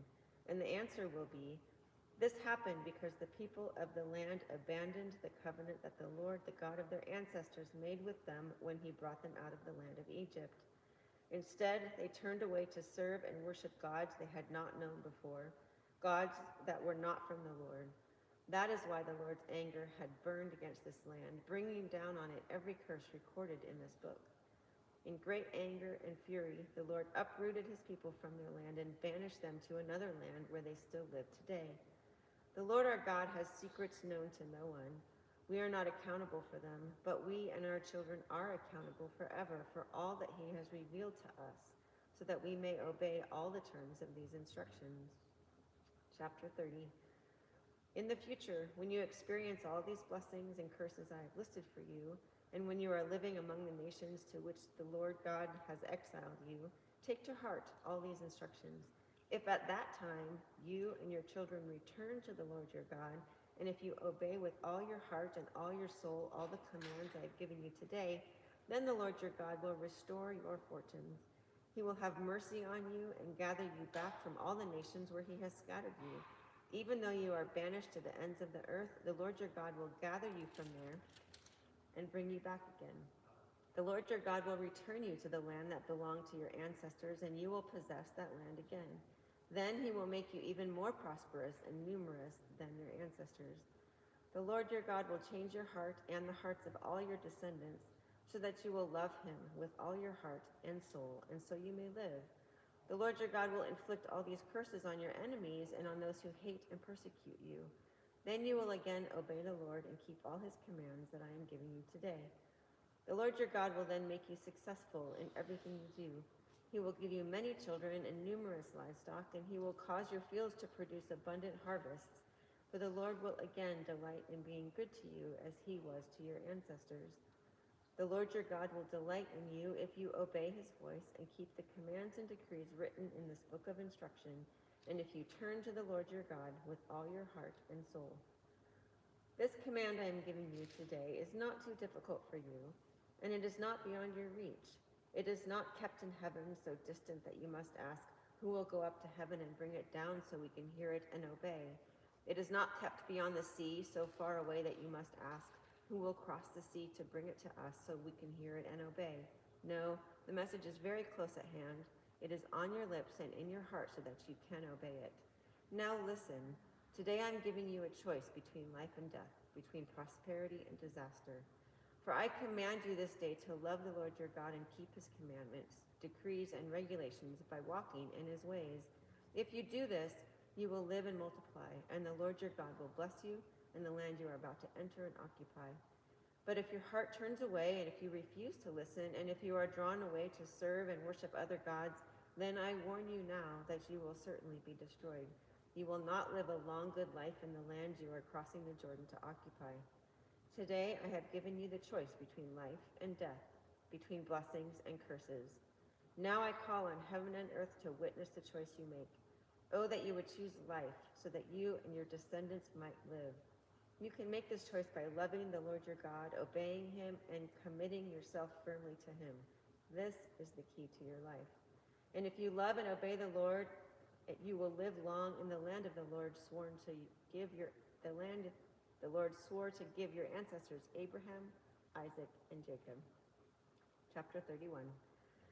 When Moses had finished giving these instructions to all the people of Israel, he said, I am now 120 years old, and I am no longer able to lead you. The Lord has told me, you will not cross the Jordan River, but the Lord your God himself will cross overhead of you. He will destroy the nations living there, and you will take possession of their land. Joshua will lead you across the river, just as the Lord promised. The Lord will destroy the nations living in the land, just as he destroyed Sihon and Og, the kings of the Amorites. The Lord will hand over to you the people who live there, and you must deal with them as I have commanded you. So be strong and courageous. Do not be afraid, and do not panic before them. For the Lord your God will personally go ahead of you. He will neither fail you nor abandon you. Then Moses called for Joshua, and as all Israel watched, he said to him, Be strong and courageous, for you will lead these people into the land that the Lord swore to their ancestors he would give them. You are the one who will divide it among them as their grants of land. Do not be afraid or discouraged, for the Lord will personally go ahead of you. He will be with you. He will neither fail you nor abandon you. So Moses wrote this entire body of instruction in a book and gave it to the priests who carried the ark of the Lord's covenant and to the elders of Israel. Then Moses gave them this command. At the end of every 7th year, the year of release, during the festival of shelters, you must read this book of instruction to all the people of Israel when they assemble before the Lord your God at the place he chooses. Call them all together, men, women, children, and the foreigners living in your towns, so that they may hear this book of instruction and learn to fear the Lord your God and carefully obey all the terms of these instructions. Do this so that your children who have not known these instructions will hear them and will learn to fear the Lord your God. Do this as long as you live in the land you are crossing the Jordan to occupy. Then the Lord said to Moses, The time has come for you to die. Call Joshua and present yourselves at the tabernacle so that I may commission him there. So Moses and Joshua went and presented themselves at the tabernacle. And the Lord appeared to them in a pillar of cloud that stood at the entrance to the sacred tent. The Lord said to Moses, You are about to die and join your ancestors. After you are gone, these people will begin to worship foreign gods and the gods of the land where they are going. They will abandon me and break my covenant that I have made with them. Then my anger will blaze forth against them. I will abandon them, hiding my face from them, and they will be devoured. Terrible trouble will come down on them, and on that day they will say, These disasters have come down on us because God is no longer among us. At that time I will hide my face from them on account of all the evil they commit by worshiping other gods. So write down the words of this song and teach it to the people of Israel. Help them learn it so it may serve as a witness for me against them. For I will bring them into the land I swore to give their ancestors, a land flowing with milk and honey. There they will become prosperous, eat all the food they want, and become fat, but they will begin to worship other gods. They will despise me and break my covenant. And when great disasters come down on them, this song will stand as evidence against them, for it will never be forgotten by their descendants. I know the intentions of these people, even now before they have entered the land I swore to give them. So that very day, Moses wrote down the words of the song and taught it to the Israelites. Then the Lord commissioned Joshua, son of Nun, with these words, Be strong and courageous, for you must bring the people of Israel into the land I swore to give them. I will be with you. When Moses had finished writing this entire body of instruction in a book, he gave this command to the Levites who carried the Ark of the Lord's covenant. Take this book of instruction and place it beside the Ark of the covenant of the Lord your God, so it may remain there as a witness against the people of Israel. For I know how rebellious and stubborn you are. Even now, while I am still alive and am here with you, you have rebelled against the Lord. How much more rebellious will you be after my death? Now summon all the elders and officials of your tribe so that I can speak to them directly and call heaven and earth to witness against them. I know that after my death you will become utterly corrupt and will turn from the way I have commanded you to follow. In the days to come, disaster will come down on you, for you will do what is evil in the Lord's sight, making him very angry with your actions. So Moses recited this entire song publicly to the assembly of Israel. Chapter 32. Listen, O heavens, and I will speak. Hear, O earth, the words that I say. Let my teaching fall on you like rain. Let my speech settle like dew. Let my words fall like rain on tender grass, like gentle showers on young plants. I will proclaim the name of the Lord, how glorious is our God. He is the rock. His deeds are perfect. Everything he does is just and fair. He is a faithful God who does no wrong. How just and upright he is. But they have acted corruptly toward him. When they act so perversely, are they really his children? They are a deceitful and twisted generation. Is this the way you repay the Lord, you foolish and senseless people? Isn't he your father who created you? Has he not made you and established you? Remember the days of long ago. Think about the generations past. Ask your father, and he will inform you. Inquire of your elders, and they will tell you. When the Lord Most High assigned lands to the nations, when he divided up the human race, he established the boundaries of the people according to the number in his heavenly court. For the people of Israel belong to the Lord. Jacob is his special possession. He found them in a desert land, in an empty, howling wasteland. He surrounded them and watched over them. He guarded them as he would guard his own eyes. Like an eagle that rouses her chicks and hovers over her young, so he spread his wings to take them up and carry them safely on his pinions. The Lord alone guided them. They followed no foreign gods. He let them ride over the highlands and feast on the crops of the fields. He nourished them with honey from the rock and olive oil from the stony ground. He fed them yogurt from the herd and milk from the flock, and together with the fat of lambs. He gave them choice rams from Bashan and goats, together with the choicest wheat. You drank the finest wine made from the juice of grapes. But Israel soon became fat and unruly. The people grew heavy, plump, and stuffed. Then they abandoned the God who made them. They made light of the rock of their salvation. They stirred up his jealousy by worshiping foreign gods. They provoked his fury with detestable deeds. They offered sacrifices to demons which are not God, to gods that had not known before, to new gods only recently arrived, to gods their ancestors had never feared. You neglected the rock who had fathered you. You forgot the God who had given you birth. The Lord saw this and drew back, provoked to anger by his own sons and daughters. He said, I will abandon them, then see what becomes of them, for they are a twisted generation, children without integrity. They have roused my jealousy by worshiping things that are not God. They have provoked my anger with their useless idols. Now I will rouse their jealousy through people who are not even a people. I will provoke their anger through the foolish Gentiles. For my anger blazes forth like fire and burns to the depths of the grave. It devours the earth and all its crops and ignites the foundations of the mountains. I will heap disasters upon them and shoot them down with my arrows. I will weaken them with famine, burning fever, and deadly disease. I will send the fangs of wild beasts and poisonous snakes that glide in the dust. Outside, the sword will bring death, and inside, terror will strike both young men and young women, both infants and the aged. I would have annihilated them, wiping out even the memory of them, but I feared the taunt of Israel's enemy, who might misunderstand and say, our own power has triumphed. The Lord has nothing to do with this. But Israel is a senseless nation. The people are foolish without understanding. Oh, that they were wise and could understand this. Oh, that they might know their fate. How could one person chase 1,000 of them and 2 people put 10,000 to flight, unless the rock had sold them, unless the Lord had given them up? But the rock of our enemies is not as even they recognize. Their vine grows from the vine of Sodom, from the vineyards of Gomorrah. Their grapes are poison, and their clusters are bitter. Their wine is the venom of serpents, the deadly poison of cobras. The Lord says, am I not storing up these things, sealing them away in my treasury? I will take revenge, I will pay them back. In due time their feet will slip. Their day of disaster will arrive, and their destiny will overtake them. Indeed, the Lord will give justice to his people, and he will change his mind about his servants when he sees their strength is gone, and no one is left, slave or free. Then he will ask, where are their gods, the rocks they fled to for refuge? Where now are those gods who ate the fat of their sacrifices and drank the wine of their offerings? Let those gods arise and help you. Let them provide you with shelter. Look now, I myself am he. There is no other God but me.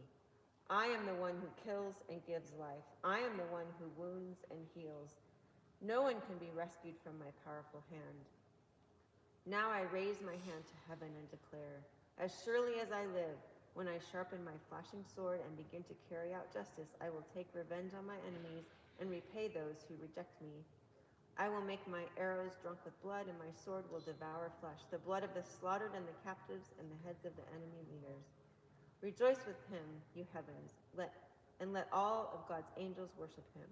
Rejoice with his people, you Gentiles, and let all the angels be strengthened in him. For he will avenge the blood of his children. He will take revenge against his enemies. He will repay those who hate him and cleanse his people's land. So Moses came with Joshua, son of Nun, and recited all the words of this song to the people. When Moses had finished reciting all the words to the people of Israel, he added, "Take to heart all the words of warning I have given you today. Pass them on as a command to your children so they will obey every word of these instructions.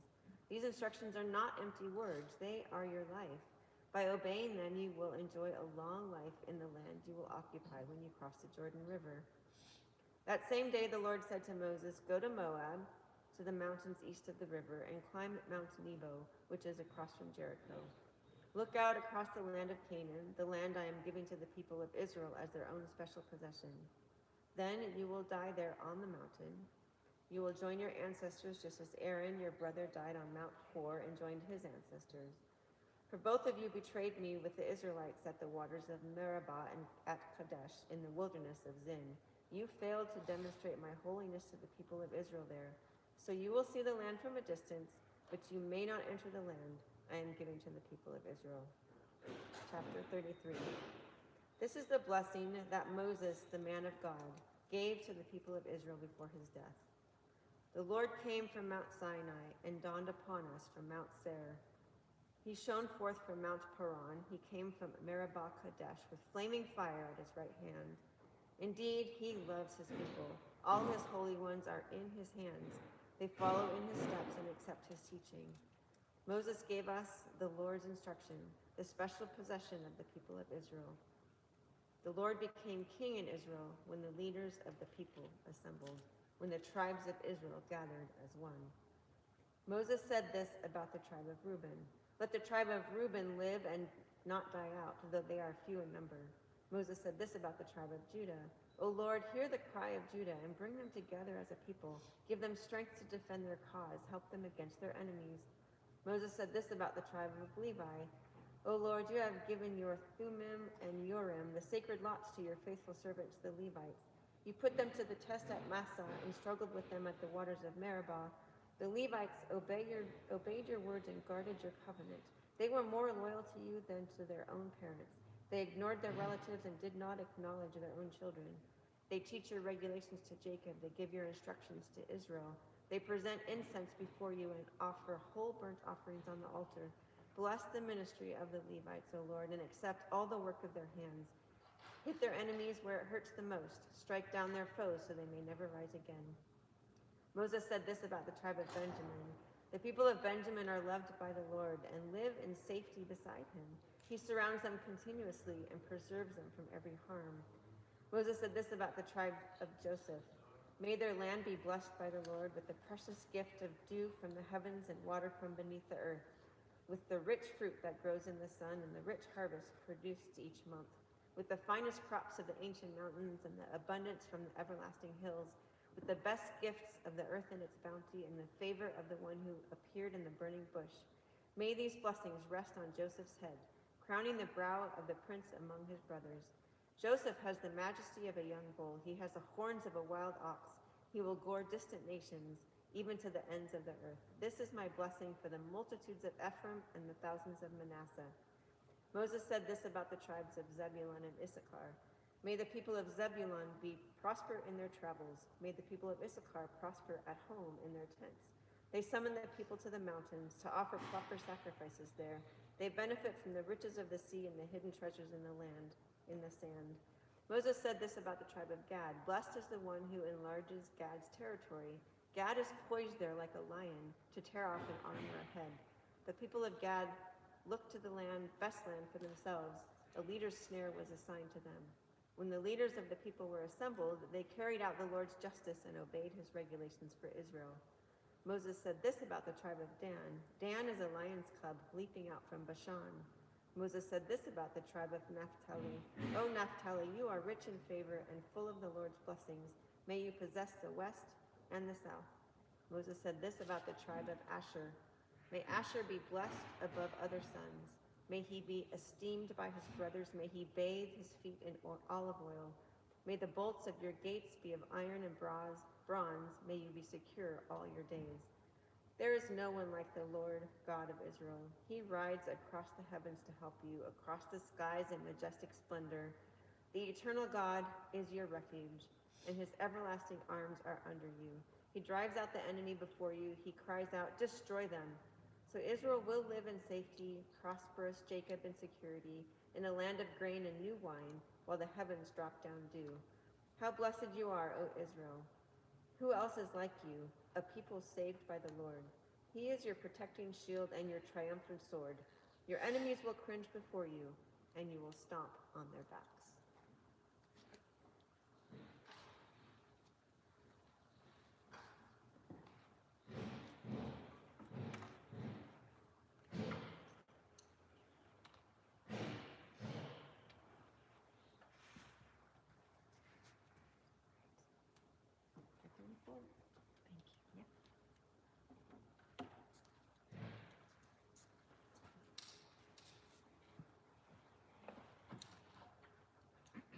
Deuteronomy 34, the death of Moses. Then Moses went up to Mount Nebo from the plains of Moab and climbed Pisgah Peak, which is across from Jericho. And the Lord showed him the whole land, from Gilead as far as Dan, all the land of Naphtali, the land of Ephraim and Manasseh, all the land of Judah extending to the Mediterranean Sea, the Negev, the Jordan Valley with Jericho, the city of palms as far as Zoar. Then the Lord said to Moses, this is the land I promised on oath to Abraham, Isaac, and Jacob, when I said, I will give it to your descendants. I have now allowed you to see it with your own eyes, but you will not enter the land. So Moses, the servant of the Lord, died there in the land of Moab, just as the Lord had said. The Lord buried him in a valley near Beth Peor in Moab. But to this day, no one knows the exact place. Moses was 120 years old when he died. Yet his eyesight was clear, and he was as strong as ever. The people of Israel mourned for Moses on the plains of Moab for 30 days until the customary period of mourning was over. Now Joshua, son of Nun, was full of the spirit of wisdom, for Moses had laid his hands on him. So the people of Israel obeyed him, doing just as the Lord had commanded Moses. There has never been another prophet in Israel like Moses, whom the Lord knew face to face. The Lord sent him to perform all the miraculous signs and wonders in the land of Egypt against Pharaoh and all his servants and his entire land. With mighty power, Moses performed terrifying acts in the sight of all Israel. Joshua. The Lord's charge to Joshua. After the death of Moses, the Lord's servant, the Lord spoke to Joshua, son of Nun, Moses' assistant, and he said, Moses, my servant, is dead. Therefore the time has come for you to lead these people, the Israelites, across the Jordan River into the land I am giving you. I promised you what I promised Moses. Wherever you set foot, you will be on the land I have given you, from the Negev wilderness in the south to the Lebanon mountains in the north, from the Euphrates River in the east to the Mediterranean Sea, in the west including all the land of the Hittites. No one will be able to stand against you as long as you live, for I will be with you as I was with Moses. I will not fail you or abandon you. Be strong and courageous, for you are the one who will lead these people to possess all the land I swore to their ancestors that I would give them. Be strong and very courageous. Be careful to obey all the instructions Moses gave you. Do not deviate from them, turning either to the right or to the left. Then you will be successful in everything that you do. Study this book of instruction continually. Meditate on it day and night, so you will be sure to obey everything written in it. Only then will you prosper and succeed in all you do. This is my command. Be strong and courageous. Do not be afraid or discouraged, for the Lord your God will go with you wherever you go. Joshua's charge to the Israelites.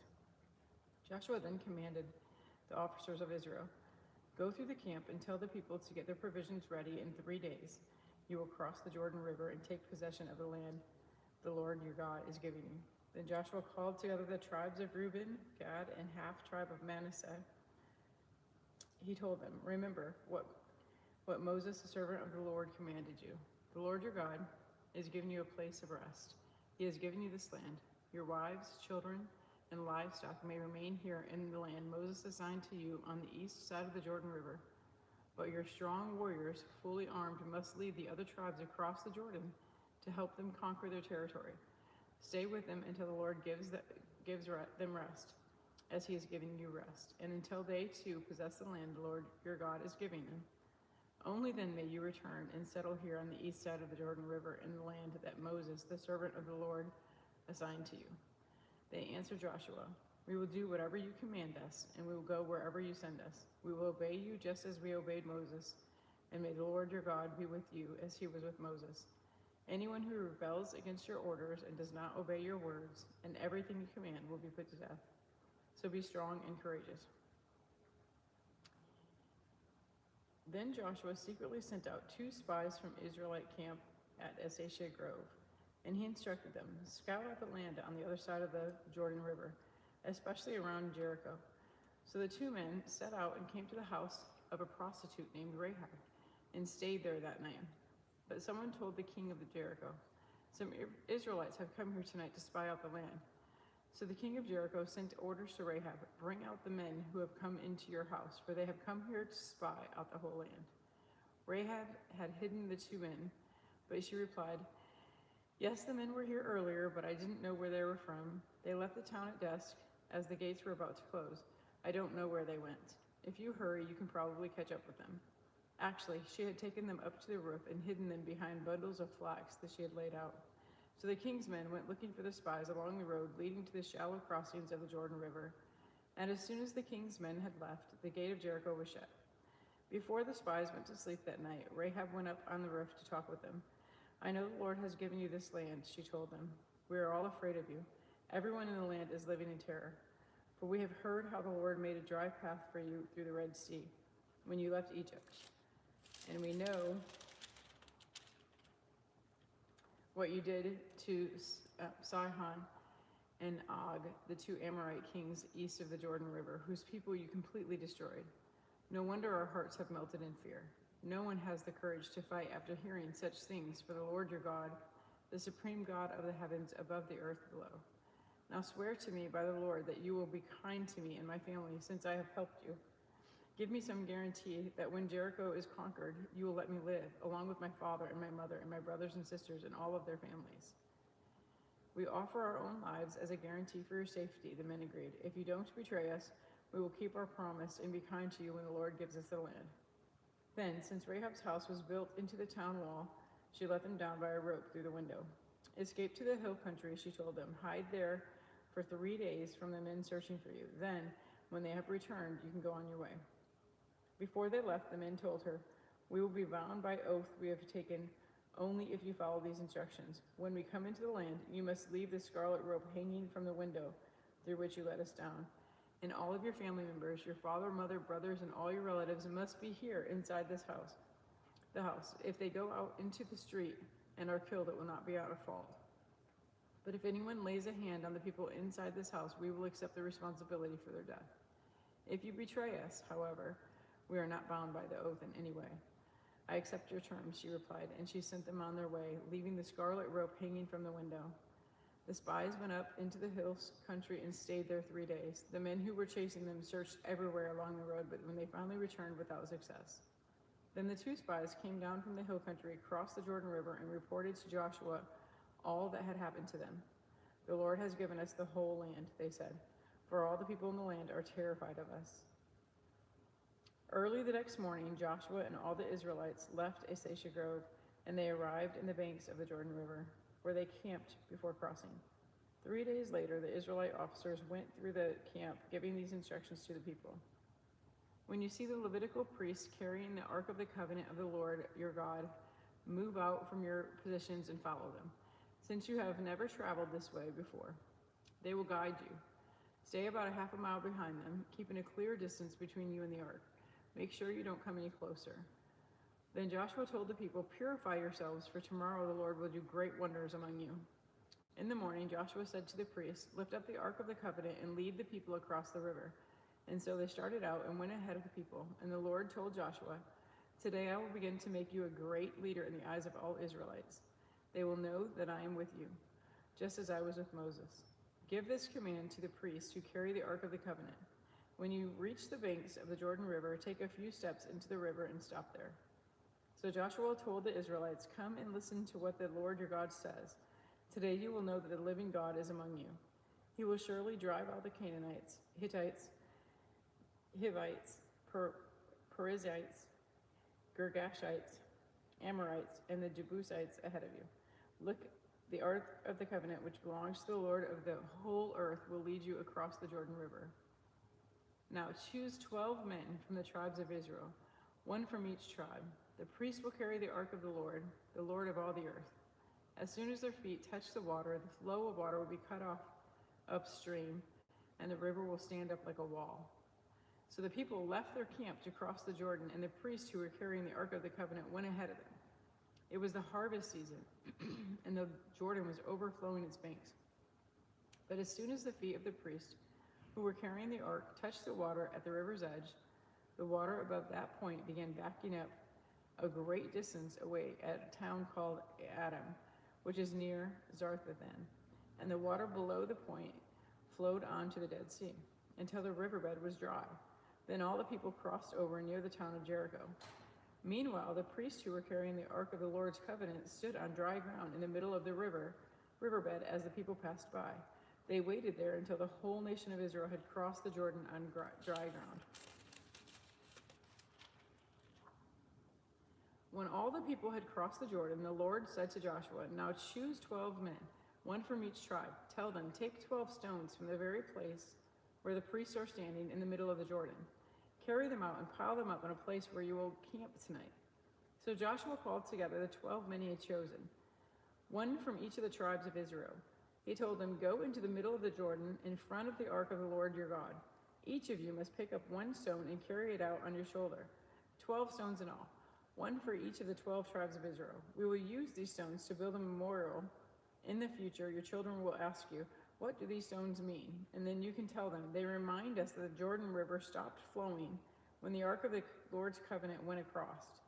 These stones will stand as a memorial among the people of Israel forever." So the men did as Joshua had commanded them. They took 12 stones from the middle of the Jordan River, one for each tribe, just as the Lord had told Joshua. They carried them to the place where they camped for the night and constructed the memorial there. Joshua also set up another pile of 12 stones in the middle of the Jordan at the place where the priests who carried the Ark of the Covenant were standing, and they are there to this day. The priests who were carrying the ark stood in the middle of the river until all the Lord's commands that Moses had given to Joshua were carried out.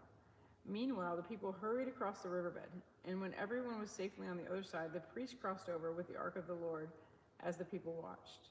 The armed warriors from the tribes of Reuben, Gad, and the half-tribe of Manasseh led the Israelites across the Jordan, just as Moses had directed. Then armed men, about 40,000 strong, were ready for battle, and the Lord was with them as they crossed over to the plains of Jericho. That day, the Lord made Joshua a great leader in the eyes of all the Israelites, and for the rest of his life, they revered him as much as they had revered Moses. The Lord had said to Joshua, "Command the priest carrying the Ark of the Covenant to come up out of the riverbed." So Joshua gave the command, and as soon as the priests carrying the Ark of the Lord's Covenant came up out of the riverbed, and their feet were on high ground, the water of the Jordan returned and overflowed its banks as before. The people crossed the Jordan on the 10th day of the first month. Then they camped at Gilgal, just east of Jericho. It was there at Gilgal that Joshua piled up the 12 stones taken from the Jordan River. Then Joshua said to the Israelites, "In the future your children will ask, 'What do these stones mean?' Then you can tell them, 'This is where the Israelites crossed the Jordan on dry ground.' For the Lord your God dried up the river right before your eyes, and he kept it dry until you were all across, just as he did at the Red Sea, when he dried it up until we had all crossed over. He did this to all nations of the earth, so that all the nations of the earth might know that the Lord's hand is powerful, and so you might fear the Lord your God forever. When all the Amorite kings west of the Jordan and all the Canaanite kings who lived along the Mediterranean coast heard how the Lord had dried up the Jordan River so the people of Israel could cross, they lost heart and were paralyzed with fear because of them. At that time, the Lord told Joshua, "Make flint knives and circumcise the second generation of Israelites." So Joshua made flint knives and circumcised the entire male population of Israel at Gibeath Haraloth. Joshua had to circumcise them because all the men who were old enough to fight in battle when they left Egypt had died in the wilderness. Those who left Egypt had all been circumcised, but none of those born after the Exodus during the years in the wilderness had been circumcised. The Israelites had traveled in the wilderness for 40 years until all the men who were old enough to fight in the battle when they left Egypt had died. For they had disobeyed the Lord, and the Lord vowed he would not let them enter the land he had sworn to give us, a land flowing with milk and honey. So Joshua circumcised their sons, those who had grown up to take their father's places, for they had not been circumcised on the way to the promised land. After all the males had been circumcised, they rested in the camp until they were healed. Then the Lord said to Joshua, "Today I have rolled away the shame of your slavery in Egypt." So that place has been called Gilgal to this day. While the Israelites were camped at Gilgal on the plains of Jericho, they celebrated Passover on the evening of the 14th day of the first month. The very next day, they began to eat unleavened bread and roasted grain harvested from the land. No manna appeared on the day they first ate from the crops of the land, and it was never seen again. So from that time on, Israelites ate from the crops of Canaan. When Joshua was near the town of Jericho, he looked up and saw a man standing in front of him with a sword in his hand, and Joshua went up to him and demanded, "Are you friend or foe?" "Neither one," he replied. "I am the commander of the Lord's army." At this, Joshua fell with his face on the ground in reverence. "I am at your command," Joshua said. "What do you want your servant to do?" The commander of the Lord's army replied, "Take off your sandals, for the place you are standing on is holy." And Joshua did as he was told. Now the gates of Jericho were tightly shut because the people were afraid of the Israelites. No one was allowed to go out or in. But the Lord said to Joshua, "I have given you Jericho, its king, and its strong warriors. You and your fighting men should march around the town once a day for 6 days. 7 priests will walk ahead of the ark, each carrying a ram's horn. On the 7th day, you are to march around the town 7 times, with the priests blowing the horns. When you hear the priest give one long blast on the ram's horns, have all the people shout as loud as they can. Then the walls of the town will collapse, and the people can charge straight into the town." So Joshua called together all the priests and said, "Take up the ark of the Lord's covenant," and assigned 7 priests to walk in front of it, each carrying a ram's horn. Then he gave orders to the people, "March around the town, and the armed men will lead the way in front of the ark of the Lord." After Joshua spoke to the people, the 7 priests with the ram's horn started marching in the presence of the Lord, blowing the horns as they marched. And as the ark of the Lord's covenant followed behind them, some of the armed men marched in front of the priests with the horns and some behind the ark, and the priests continually blowing the horns. "Do not shout, do not even talk," Joshua commanded. "Not a single word from any of you until I tell you to shout, then shout." So the ark of the Lord was carried around the town once that day, and then everyone returned to spend the night in the camp. Joshua got up early the next morning, and the priests again carried the ark of the Lord. The 7 priests with a ram's horn marched in front of the ark of the Lord, blowing their horns again, and the armed men marched both in front of the priests with the horns and behind the ark of the Lord. All this time the priests were blowing their horns. On the 2nd day, they again marched around the town once and returned to the camp. They followed this pattern for 6 days. On the 7th day, the Israelites got up at dawn and marched around the town as they had done before. But this time, they went around the town 7 times. The 7th time around, as the priests sounded a long blast on their horns, Joshua commanded the people, "Shout, for the Lord has given you the town. Jericho and everything in it must be completely destroyed as an offering to the Lord. Only Rahab the prostitute and the others in her house will be spared, for she protected our spies.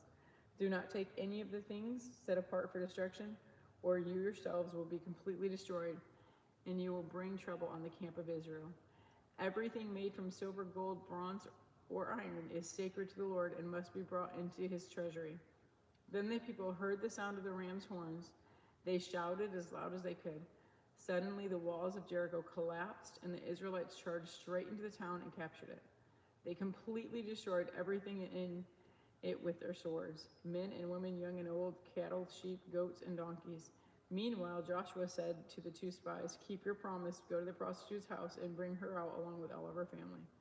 The men who had been spies went in and brought out Rahab, her father, her mother, brothers, and all of the other relatives who were with her. They moved her whole family to a safe place near the camp of Israel. Then the Israelites burned the town and everything in it. Only the things made from silver, gold, bronze, or iron were kept for the treasury of the Lord's house. So Joshua spared Rahab the prostitute and her relatives who were with her in the house, because she had hidden the spies Joshua sent to Jericho, and she lives among the Israelites to this day. At that time, Joshua invoked this curse: "May the curse of the Lord fall on anyone who tries to rebuild the town of Jericho at the cost of his firstborn son. He will lay its foundation at the cost of his youngest son. He will set up its gates." So the Lord was with Joshua, and his reputation spread throughout the land.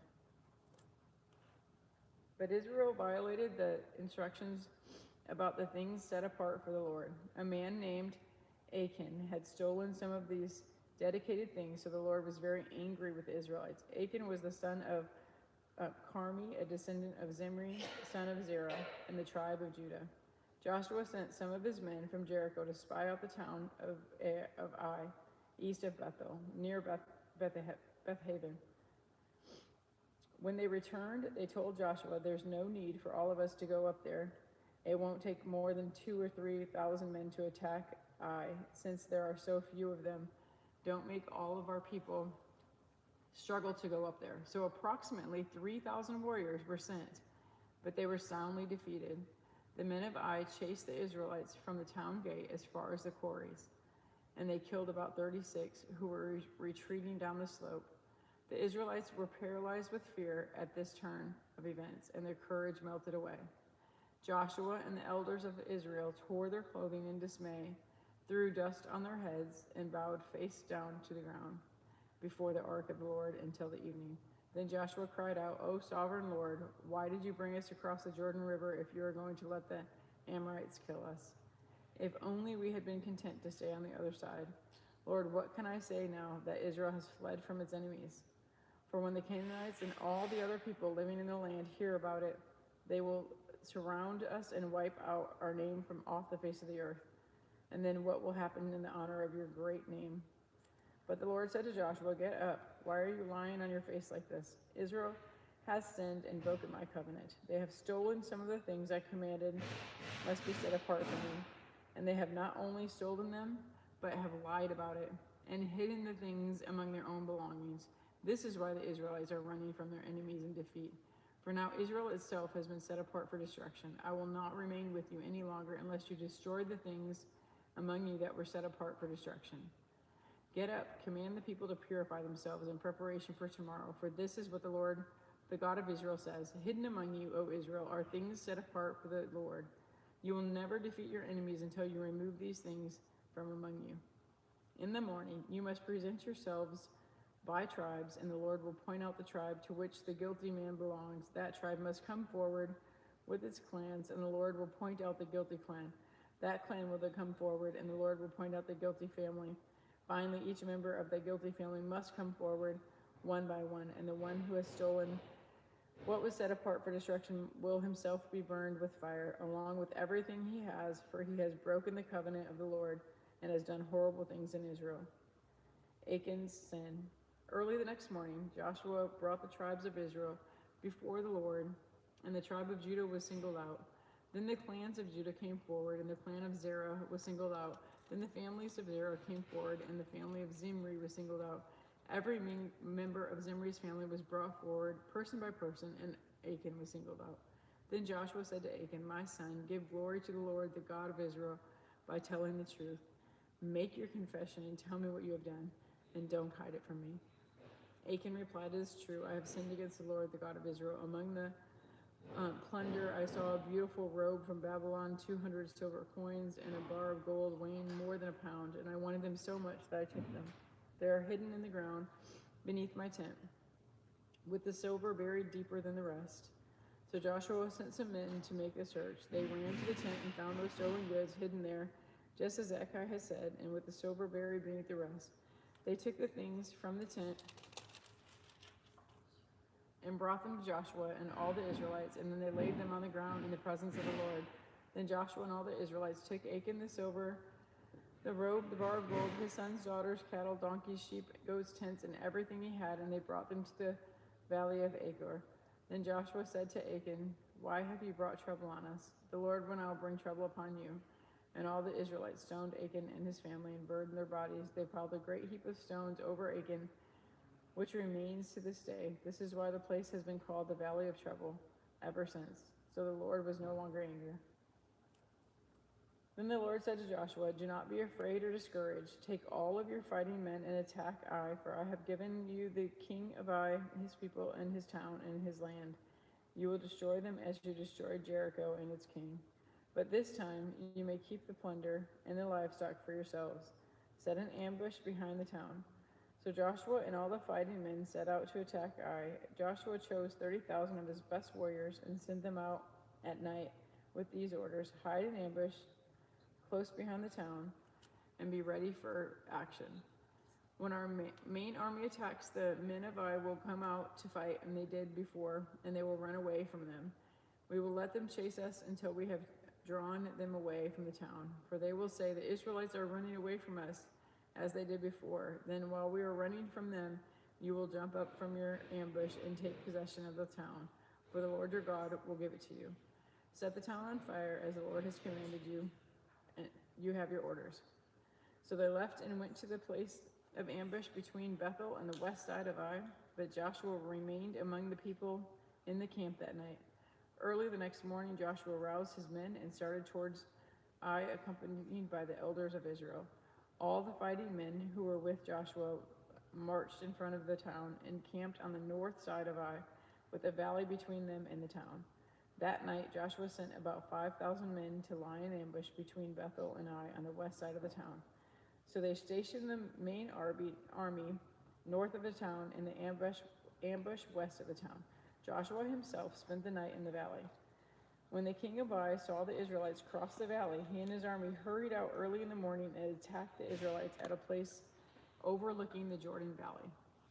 But he didn't realize that there was an ambush behind the town. Joshua and the Israelite army fled toward the wilderness as though they were badly beaten. Then all the men in the town were called out to chase after them. In this way, they were lured away from the town. There was not a man in Ai or Bethel who did not chase after the Israelites, and the town was left wide open. Then the Lord said to Joshua, "Point the spear in your hand toward Ai, for I will hand the town over to you."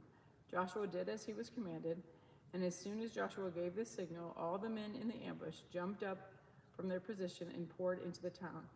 They quickly captured it and set it on fire. When the men of Ai looked behind them, smoke from the town was filling the sky, and they had nowhere to go. For the Israelites who had fled in the direction of the wilderness now turned on their pursuers. When Joshua and all the other Israelites saw that the ambush had succeeded and that the smoke was rising from the town, they turned and attacked the men of Ai.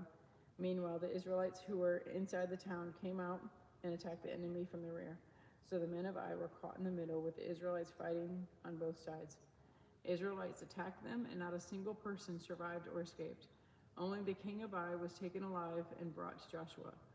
When the Israelite army finished chasing and killing all the men of the Ai in the open fields, they went back and finished off everyone inside. So the entire population of Ai, including men and women, was wiped out that day, 12,000 in all. For Joshua kept holding out his spear until everyone who had lived in Ai was completely destroyed. Only the livestock and the treasures of the town were not destroyed, for the Israelites kept these as plunder for themselves, as the Lord had commanded Joshua. So Joshua burned the town of Ai, and it became a permanent mound of ruins, desolate to this very day. Joshua impaled the king of Ai on a sharpened pole and left him there until evening. At sunset, the Israelites took down the body as Joshua commanded and threw it in the front of the town gate. They piled a great heap of stones over them that can still be seen today.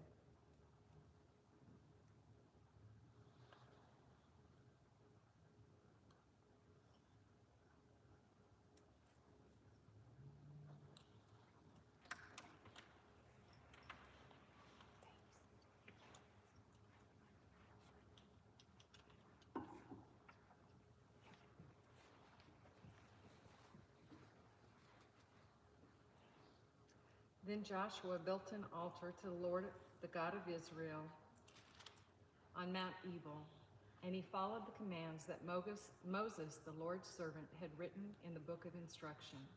Make me an altar from stones that are uncut and have not been shaped with iron tools. Then on the altar they presented burnt offerings and peace offerings to the Lord. And as the Israelites watched, Joshua copied into the stones of the altar the instructions Moses had given them. Then all the Israelites, foreigners and native-born alike, along with the elders, officers, and judges, were divided into two groups. One group stood in front of Mount Gerizim and the other in front of Mount Ebal. Each group faced the other, and between them stood the Levitical priests carrying the Ark of the Lord's covenant. This was all done according to the commands that Moses, the servant of the Lord, had previously given for blessing the people of Israel. Joshua then read to them all the blessings and curses Moses had written in the book of instruction.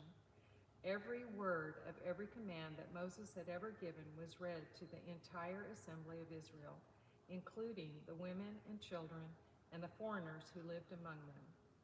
Joshua chapter 9. Now all the kings west of Jordan River heard about what had happened. These were the kings of the Hittites, the Amorites, the Canaanites, the Perizzites, the Hivites, and the Jebusites, who lived in the hill country in the western foothills, and all along the coast of the Mediterranean Sea, as far north as Lebanon mountains. These kings combined their armies to fight as one against Joshua and the Israelites. But when the people of Gibeon heard what Joshua had done to Jericho and Ai, they resorted to deception to save themselves. They sent ambassadors to Joshua, loading their donkeys with weathered saddlebags and old patched wineskins. They put on worn-out patched sandals and ragged clothes. The bread they took with them was dry and moldy. And when they arrived at the camp of Israel at Gilgal, they told Joshua and the men of Israel, "We have come from a distant land to ask you to make a peace treaty with us." The Israelites replied to these Hivites, "How do we know you don't live nearby? For if you do, we cannot make a treaty with you." And they replied, "We are your servants." "But who are you?" Joshua demanded. "Where do you come from?" And they answered, "Your servants had come from a very distant country. We have heard of the might of the Lord your God and of all that he did in Egypt. We have also heard that what he did to the two Amorite kings east of the Jordan River, King Sihon of Heshbon and King Og of Bashan, who lived in Ashtaroth. So our elders and all our people instructed us, 'Take supplies for a long journey. Go meet with the people of Israel and tell them, we are your servants. Please make a treaty with us.' This bread was hot from the ovens when we left our homes, but now, as you can see, it is dry and moldy. These wineskins were new when we filled them, but now they were old and split open. And our clothing and sandals are worn out from our very long journey." So the Israelites examined their food, but they did not consult the Lord. Then Joshua made a peace treaty with them and guaranteed their safety, and the leaders of the community ratified their agreement with a binding oath. 3 days after making the treaty, they learned that these people actually lived nearby. The Israelites set out at once to investigate and reached their towns in 3 days. The names of these towns were Gibeon, Kephirah, Beeroth, Kiriath-Jearim. But the Israelites did not attack the towns, for the Israelite leaders had made a vow to them in the name of the Lord, the God of Israel. The people of Israel grumbled against their leaders because of the treaty. But the leaders replied, "Since we have sworn an oath in the presence of the Lord, the God of Israel, we cannot touch them. This is what we must do. We must let them live, for divine anger would come upon us if we broke our oath. Let them live." So they made them woodcutters and water carriers for the entire community, as the Israelite leaders directed. Joshua called together the Gibeonites and said, "Why did you lie to us? Why did you say that you live in a distant land when you live right here among us? May you be cursed, for now On you will always be servants who cut wood and carry water for the house of my God." And they replied, "We did it because we, your servants, were clearly told that the Lord your God commanded his servant Moses to give you this entire land and to destroy all the people living in it. So we feared greatly for our lives because of you. That is why we have done this. Now we are at your mercy. Do to us whatever you think is right." So Joshua did not allow the people of Israel to kill them, but that day he made the Gibeonites the woodcutters and the water carriers for the community of Israel and for the altar of the Lord, wherever the Lord would choose to build it. And that is what they do to this day. 10. Adoni-Zedek, king of Jerusalem, heard that Joshua had captured and completely destroyed Ai and killed its king, just as he had destroyed the town of Jericho and killed its king. He also learned that the Gibeonites had made peace with Israel and were now their allies. He and the people became very afraid when they heard all of this, because Gibeon was a large town, as large as the royal cities and larger than Ai. And the Gibeonite men were strong warriors. So King Adoni-Zedek of Jerusalem sent messengers to several other kings, Hoham of Hebron, Piram of Jarmuth, Japhia of Lachish, and Debir of Eglon. "Come and help me destroy Gibeon," he urged them, for they had made peace with Joshua and the people of Israel. So these 5 Amorite kings combined their armies for a united attack. They moved all of their troops into place and they attacked Gibeon. The men of Gibeon quickly sent messengers to Joshua at his camp in Gilgal. "Don't abandon your servants now," they pleaded. "Come at once, save us, help us. For all the Amorite kings who live in the hill country have joined forces to attack us." So Joshua and his entire army, including his best warriors, left Gilgal and set out for Gibeon. "Do not be afraid of them," the Lord said to Joshua, "for I have given you victory over them. Not a single one of them will be able to stand up to you." Joshua traveled all night from Gilgal and took the Amorite armies by surprise. The Lord threw them into a panic, and the Israelites slaughtered great numbers of them at Gibeon. Then the Israelites chased the enemy along the road to Beth-horon, killing them along the way to Azekah and Makkedah. As the Amorites retreated down the road from Beth-horon, the Lord destroyed them with a terrible hailstorm from heaven that continued until they reached Azekah. The hail killed more of the enemy than the Israelites killed with the sword. On the day the Lord gave the Israelites victory over the Amorites, Joshua prayed to the Lord in front of all the people of Israel, and he said, "Let the sun stand still over Gibeon and the moon over the valley of Ajalon." So the sun stood still and the moon stayed in place until the nation of Israel had defeated its enemies. Is this event not recorded in the book of Jashar? The sun stayed in the middle of the sky, and it did not set as on a normal day. There has never been a day like this one before or since when the Lord answered such a prayer. Surely the Lord fought for Israel that day. Then Joshua and the Israelite army returned to their camp at Gilgal. During the battle, the 5 kings escaped and hid in a cave at Makkedah. When Joshua heard that they had been found, he issued this command: "Cover the openings of the cave with large rocks and place guards at the entrance to keep the kings inside. The rest of you continue chasing the enemy and cut them down from the rear. Don't give them a chance to get back to their towns, for the Lord your God has given you victory over them." So Joshua and the Israelite army continued the slaughter and completely crushed the enemy. They totally wiped out the 5 armies, except for a tiny remnant that managed to reach their fortified towns. Then the Israelites returned safely to Joshua in the camp at Makkedah. After that, no one dared speak even a word against Israel. Then Joshua said, "Remove the rocks covering the opening of the cave and bring the 5 kings to me."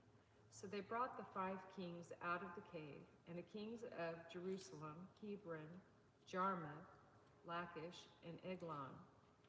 When they brought them out, Joshua told the commanders of his army, "Come and put your feet on the kings' necks."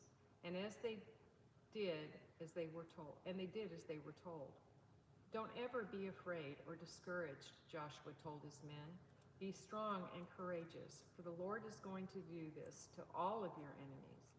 And then Joshua killed each of the 5 kings and impaled them on the 5 sharpened poles where they hung until evening. As the sun was going down, Joshua gave instructions for the bodies of the kings to be taken down from the poles and thrown into the cave where they had been hiding. Then they covered the opening of the cave with a pile of large rocks, which remains to this very day. That same day, Joshua captured and destroyed the town of Makkedah. He killed everyone in it, including the king, leaving no survivors. He destroyed them all, and he killed the king of Makkedah as he killed the king of Jericho. Then Joshua and the Israelites went to Libnah and attacked it, and there too the Lord gave them the town and its king. He killed everyone in it, leaving no survivors. Then Joshua killed the king of Libnah as he had killed the king of Jericho. From Libnah, Joshua and the Israelites went to Lachish and attacked it. Here again the Lord gave them Lachish. Joshua took it on the second day and killed everyone in it, just as he had done at Libnah. During the attack on Lachish, King Horam of Gezer arrived with his army to help defend the town, but Joshua's men killed him and his army, leaving no survivors. Then Joshua and the Israelite army went on to Eglon and attacked it, and they captured it that day and killed everyone in it. He completely destroyed everyone, just as he had done at Lachish. From Eglon, Joshua and the Israelite army went up to Hebron and attacked it. They captured the town and killed everyone in it, including its king, leaving no survivors. They did the same thing to all of the surrounding villages. And just as he had done at Eglon, he completely destroyed the entire population. Then Joshua and the Israelites turned back and attacked Debir. He captured the town, its king, and all of its surrounding villages. He completely destroyed everyone in it, leaving no survivors. He did to Debir and its king just what he had done to Hebron and to Libnah and its king. So Joshua conquered the whole region, the kings and the people of the hill country, the Negev, the western foothills, and the mountain slopes. He completely destroyed everyone in the land, leaving no survivors, just as the Lord, the God of Israel, had commanded. Joshua slaughtered them from Kadesh Barnea to Gaza, and from the region around the town of Goshen up to Gibeon. Joshua conquered all these kings and their land in a single campaign, for the Lord, the God of Israel, was fighting for his people. Then Joshua and the Israelite army returned to their camp at Gilgal. Chapter 11.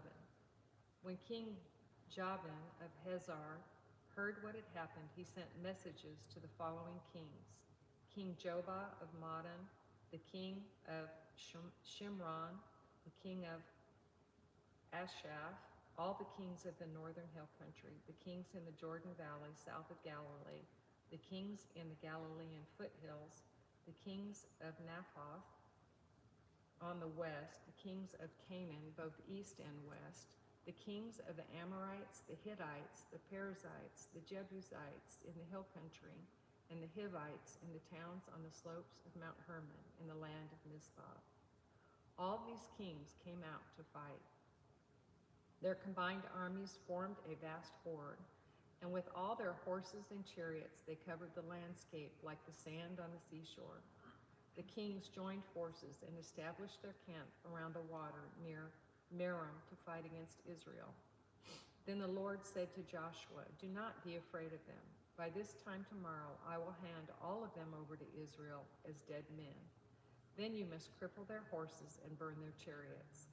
So Joshua and all his fighting men traveled to the water near Merom and attacked suddenly, and the Lord gave them victory over their enemies. The Israelites chased them as far as the greater Sidon and Misrephoth-Maim, and eastward to the valley of Mizpah, until not one enemy warrior was left alive. And then Joshua crippled the horses and burned all the chariots as the Lord had instructed. Joshua then turned back and captured Hazor and killed its king. Hazor had at one time been the capital of all these kingdoms. The Israelites completely destroyed every living thing in the city, leaving no survivors. Not a single person was spared, and then Joshua burned this city. Joshua slaughtered all the other kings and their peoples completely, destroying them, just as Moses, the servant of the Lord, had commanded. But the Israelites did not burn any of the towns built on the mounds except Hazor, which Joshua burned. And the Israelites took all the plunder and livestock of the ravaged towns for themselves, but they killed all the people, leaving no survivors. As the Lord had commanded his servant Moses, so Moses commanded Joshua, and Joshua did as he was told, carefully obeying all the commands the Lord had given to Moses. So Joshua conquered the entire region, the hill country, the entire Negev, the whole area around the town of Goshen, the western foothills, the Jordan Valley, the mountains of Israel, and the Galilean foothills. The Israelite territory now extended all the way from Mount Halak, which leads up to Seir in the south, as far as the Baal God, at the foot of Mount Hermon in the valley of Lebanon. Joshua killed all the kings of those territories, waging war for a long time to accomplish this. No one in this region made peace with the Israelites except Hivites of Gibeon. All the others were defeated, for the Lord hardened their hearts and caused them to fight the Israelites. So they were completely destroyed without mercy, as the Lord had commanded Moses. During this period, Joshua destroyed all the descendants of Anak, who lived in the hill country of Hebron, Debir, Anab, and the entire hill country of Judah and Israel. He killed them all and completely destroyed their towns. None of the descendants of Anak were left in all the land of Israel, though some still remain in Gaza, Gath, and Ashdod. So Joshua took control of the entire land, just as the Lord had instructed Moses. He gave it to the people of Israel as their special possession, dividing the land among the tribes, so the land finally had rest from war. Chapter 12. These are the kings east of the Jordan River who had been killed by the Israelites and whose land was taken. Their territory extended from Arnon Gorge to Mount Hermon and included all the land east of the Jordan Valley. King Sihon of the Amorites, who lived in Heshbon, was defeated. His kingdom included Aroer on the edge of Arnon Gorge and extended from the middle of the Arnon Gorge to the Jabbok River, which serves as a border for the Amorites. This territory included the southern half of the territory of Gilead.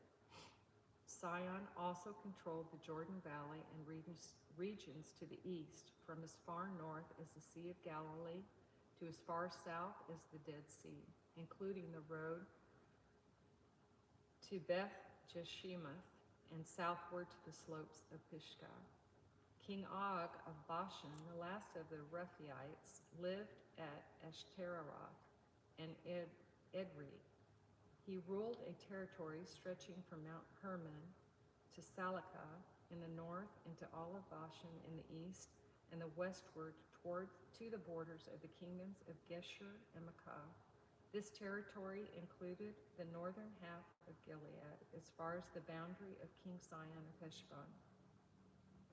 Moses, the servant of the Lord, and the Israelites had destroyed the people of King Sihon and King Og, and Moses gave their land as a possession to the tribes of Reuben, Gad, and the half-tribe of Manasseh. The following is a list of the kings that Joshua and the Israelite armies defeated on the west side of the Jordan, from Baal Gad in the valley of Lebanon to Mount Halak, which leads up to Seir. Joshua gave this land to the tribes of Israel as their possession, including the hill country, the western foothills, the Jordan Valley, the mountain slopes, and the Judean wilderness, and the Negev. The people who lived in this region were Hittites, the Amorites, the Canaanites, the Perizzites, the Hivites, and the Jebusites. These are the kings Israel defeated: the king of Jericho, the king of Ai near Bethel, the king of Jerusalem, the king of Hebron, the king of Jarmuth, the king of Lachish, the king of Eglon, the king of Gezer, the king of Debir, the king of Jadir, the king of Hormah, the king of Arad, the king of Libnah, the king of Adullam, the king of Medekah, the king of Bethel, the king of Tepuah, the king of Hepher, the king of Aphek, the king of Lasharon, the king of Madon, the king of Hazar, the king of Shimron Meron, the king of Ashaph, the king of Tanakh, the king of Megiddo, the king of Kedesh, the king of Jokmeam in Carmel, the king of Dor in the town of Naphoth Dor, the king of Goyim in Gilgal, and the king of Tirzah. In all, 31 kings were defeated. Chapter 13. When Joshua was an old man, the Lord said to him, "You are growing old, and much land remains to be conquered. This is the territory that remains: all the regions of the Philistines and the Geshurites, and the larger territory of the Canaanites, extending from the stream of Shihor on the border of Egypt northward to the boundary of Ekron. It includes the territory of the 5 Philistine rulers of Gaza, Ashdod, Ashkelon, Gath, and Ekron. The land of the Evites in the south also remains to be conquered. In the north, the following area has not yet been conquered: all the land of the Canaanites, including Merah, which belongs to Sidonians, stretching northward to Aphek on the border of Amorites, the land of the Gebalites, and all of Lebanon mountain area to the east, from Baal Gad, below the Mount Hermon, to Lahamath, and all the hill country from Lebanon to Misrephoth, Neam, including all the land of Sidonians. I myself will drive these people out of the land ahead of Israelites.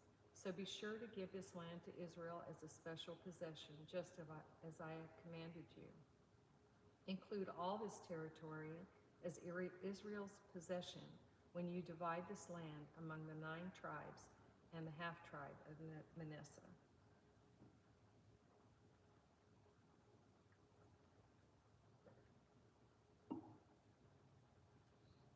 Half the tribe of Manasseh and the tribes of Reuben and Gad had already received their grants of land on the east side of the Jordan, for Moses, the servant of the Lord, had previously assigned this land to them.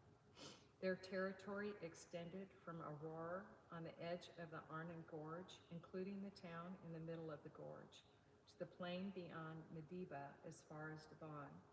It also included all the towns of King Sihon of the Amorites, who had reigned in Heshbon, and extended as far as the borders of Ammon, and included Gilead, the territory of the kingdoms of Geshur and Makkah, all of Mount Hermon, all of Bashan as far as Seliacah, and all the territory of King Og of Bashan, who had reigned in the Ashtoreth and Edreel.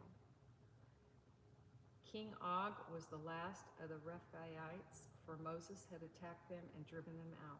But the Israelites failed to drive out the people of Geshur and Makkah, so they continued to live among the Israelites to this day. Moses did not assign any allotment of land to the tribe of Levi. Instead, as the Lord had promised them, their allotment came from the offerings burnt on the altar to the Lord, the God of Israel. Moses had assigned the following area to the clans of the tribe of Reuben. Their territory extended from Aroer on the edge of the Arnon Gorge, including the town in the middle of the gorge, to the plain beyond Medeba. It included Heshbon and the other towns on the plain: Dibon, Bamoth Baal, Beth Baal Meon, Jahaz, Kedemoth, Methath, Kiriathim, Sibmah, Sereth Shahar on the hill above the valley, Beth Peor, the slopes of Pisgah, and Beth Jeshimoth, The land of Reuben also included all the towns of the plain and the entire kingdom of Sihon. Sihon was the Amorite king who had reigned in Heshbon and was killed by Moses along with the leaders of Midian. Evi, Rechem, Sur, Hur, and Reba, princes living in the region who were allied with Sihon. The Israelites also killed Balaam, son of Beor, who used magic to tell the future. The Jordan River marked the west boundary for the tribe of Reuben. The towns and their surrounding villages in this area were given as a homeland to the clans of Reuben. Moses had assigned the following area to the clans of the tribe of Gad. Their territory included Jazer, all the towns of Gilead, and half the land of Ammon, as far as the town of Aurora to the west of Rabbah. It extended from Heshbon to Ramath Mizpah to Bet-Menon, from the Mahanaim to the territory of Lo-Debar. In the valley were Beth-Haram, Beth-Nimrah, Succoth, Japhon, and the rest of the kingdom of King Sihon of Heshbon. The western boundary ran along the Jordan River, extending as far north as the tip of the Sea of Galilee, and then turned eastward. The towns and their surrounding villages in this area were given as a homeland to the clans of the tribe of Gad. Moses assigned the following area to the clans of the half-tribe of Manasseh. Their territory extended from Mahanaim, including all of Bashan, all the former kingdom of the king of Og, and the 60 towns of Jair in Bashan. It also included half of Gilead and King Og's royal cities of Ashtaroth and Edrei. All this was given to the clans of the descendants of Machir, who was Manasseh's son. These are the allotments Moses had made while he was on the plains of Moab, across the Jordan River, east of Jericho. But Moses gave no allotment of land to the tribe of Levi, for the Lord, the God of Israel, had promised that he himself would be their allotment. The remaining tribes of Israel received the land in Canaan as allotment by Eleazar the priest, Joshua the son of Nun, and the tribal leaders. These 9.5 tribes received their grants of land by means of sacred lots in accordance with the Lord's command through Moses. Moses had already given a grant of land to the 2.5 tribes on the east side of the Jordan River, but he had given the Levites no such allotment. The descendants of Joseph had become 2 separate tribes, Manasseh and Ephraim, and the Levites were given no land at all, only towns to live in with surrounding pasture lands for their livestock and all their possessions. So the land was distributed in strict accordance with the Lord's commands to Moses.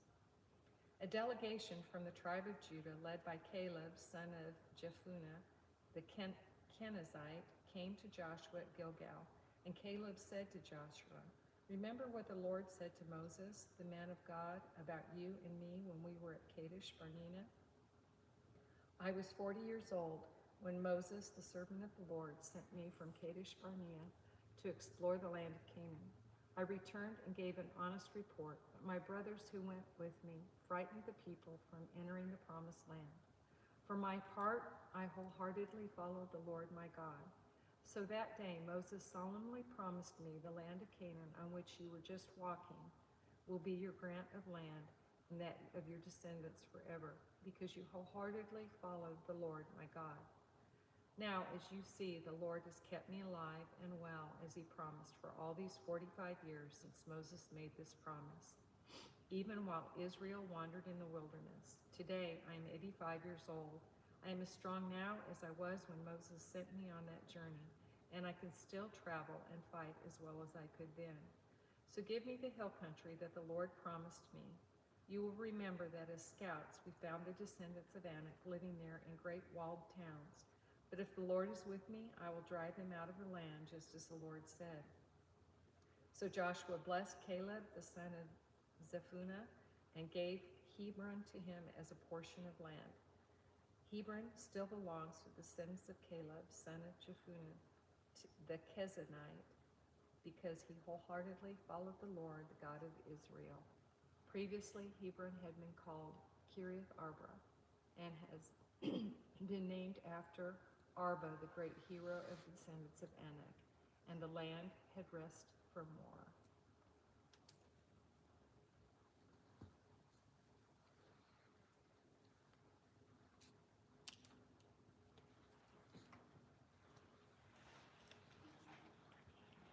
To start in chapter 15. Have fun.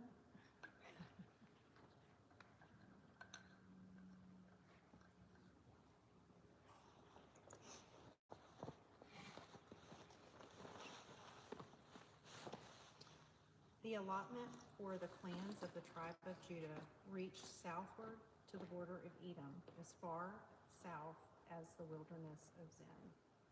The southern boundary began at the south bay of the Dead Sea, ran south of Scorpion Pass into the wilderness of Zin, and then went south of Kadesh Barnea to Hezron.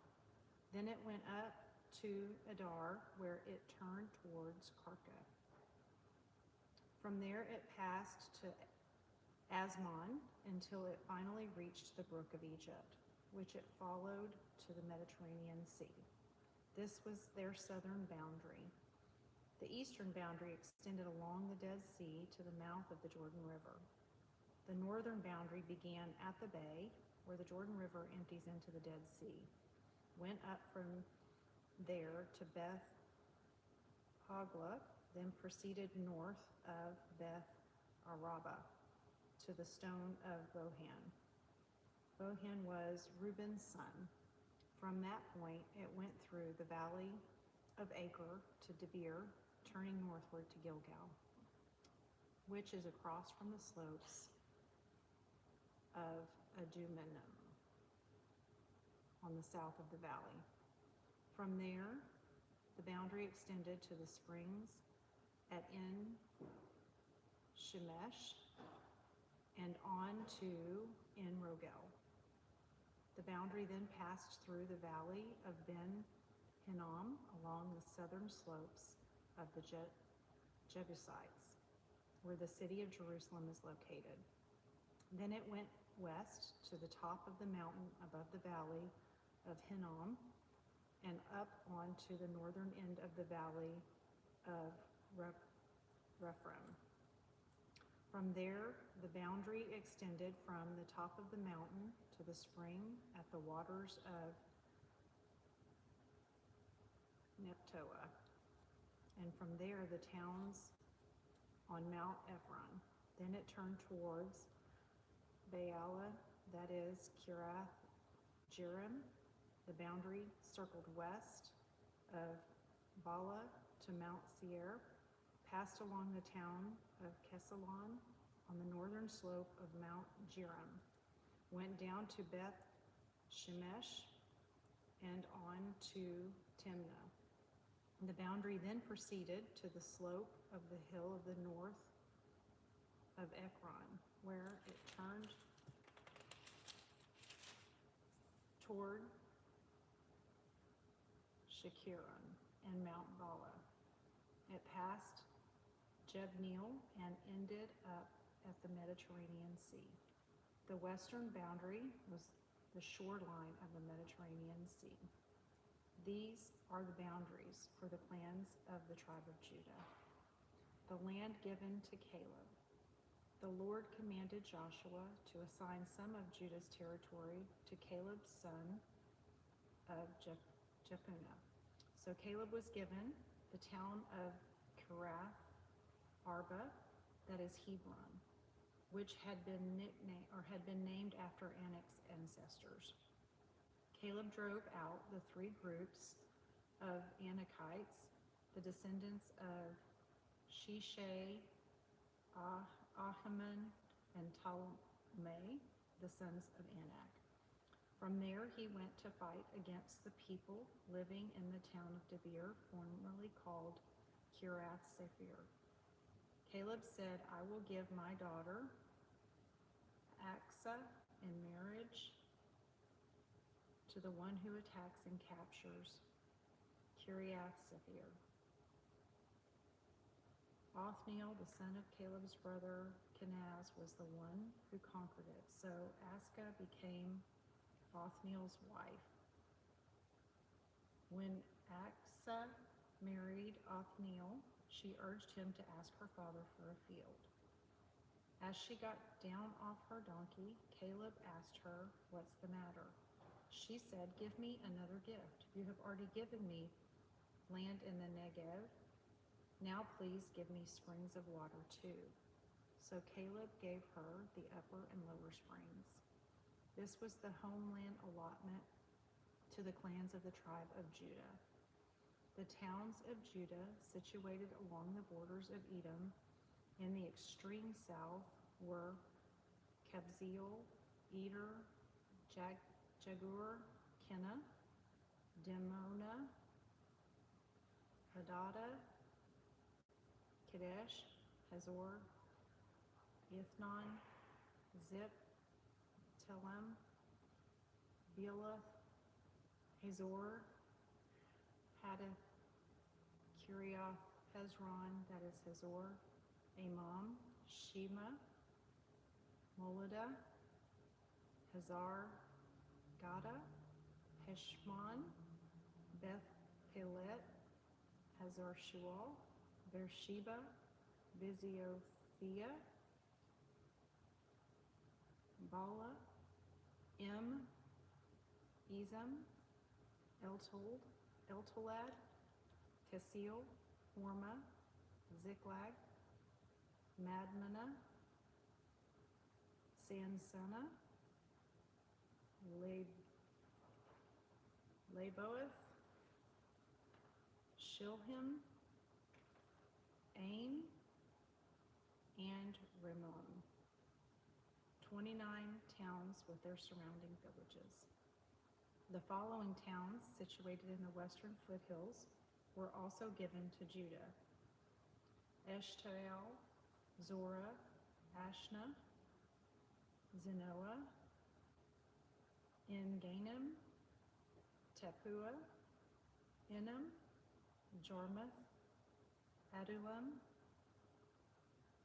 Soka, Azkiah, Shariam, Adathaim, Gedera, and Gederothaim, 14 towns with their surrounding villages.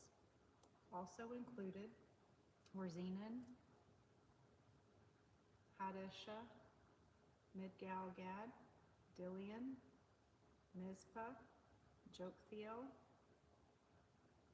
Lachish, Bozkath, Eglon, Kabon, Lamam, Kitlish, Jederoth, Beth Dagon, Naamah, and Makkadah, 16 towns with their surrounding villages. Besides these, there were Libnah, Ether, Ashen, Iftah, Ashna, Nazib, Keilah, Aksib, and Maresha, 9 towns with their surrounding villages. The territory of the tribe of Judah also included Ekron and its surrounding settlements and villages. From Ekron, the boundary extended west, including the towns near Ashdod with their surrounding villages. It also included Ashdod with its surrounding settlements and villages, and Gaza with its settlements and villages as far as the brook of Egypt and along the coast of the Mediterranean Sea. Judah also received the following towns in the hill country: Shamir, Jatir, Soka, Dana, Kiriath-Sana, which is Debir, Anab, Eshtemoa, Anim, Goshen, Holon, and Gilo, 11 towns with their surrounding villages.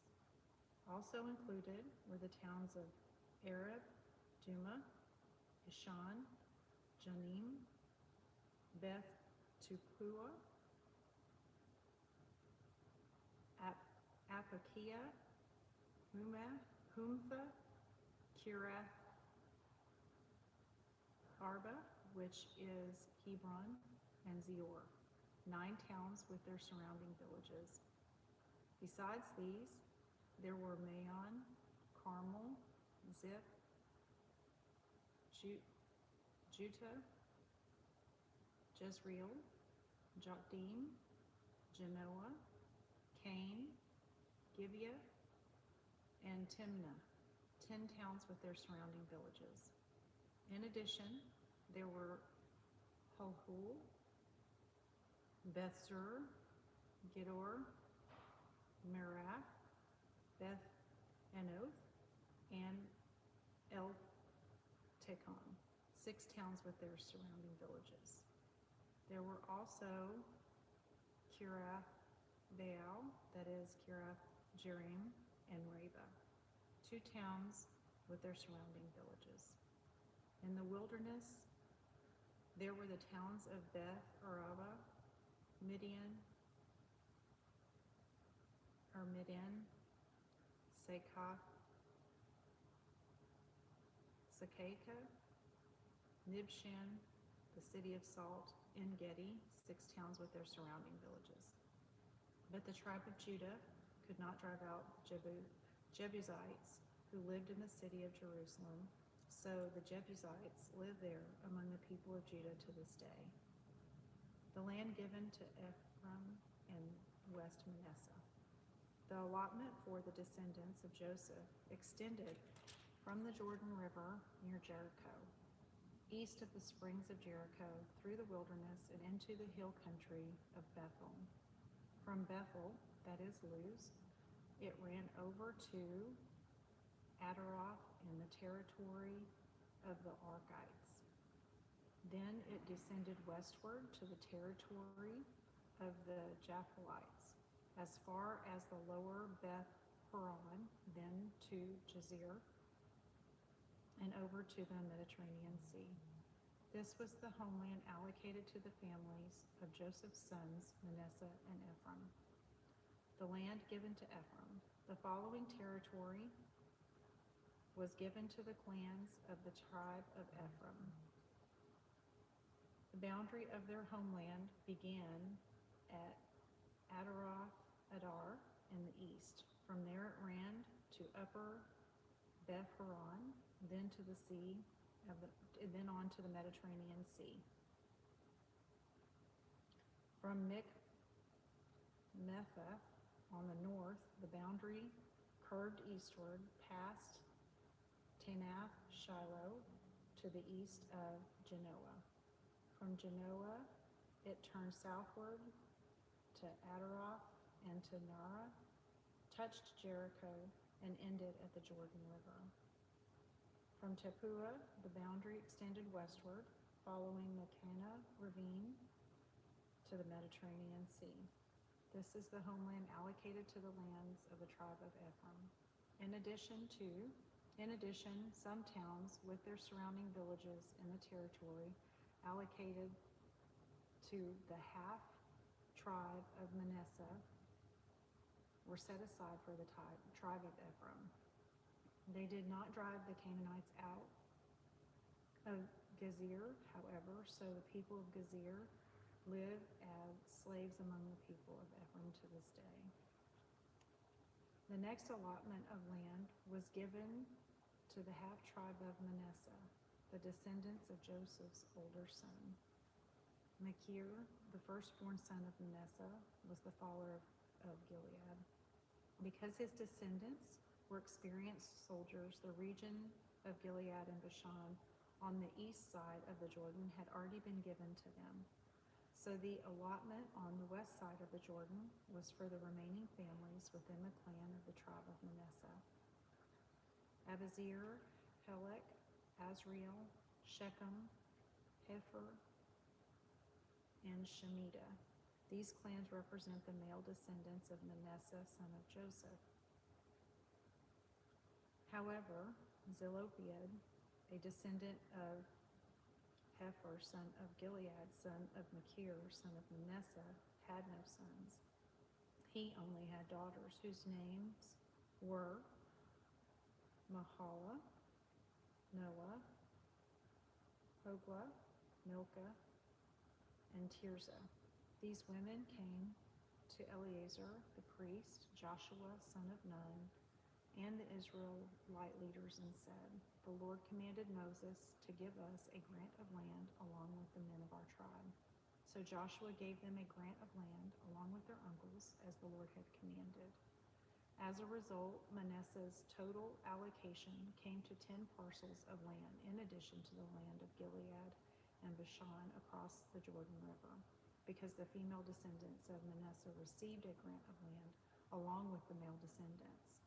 The land of Gilead was given to the rest of the male descendants of Manasseh.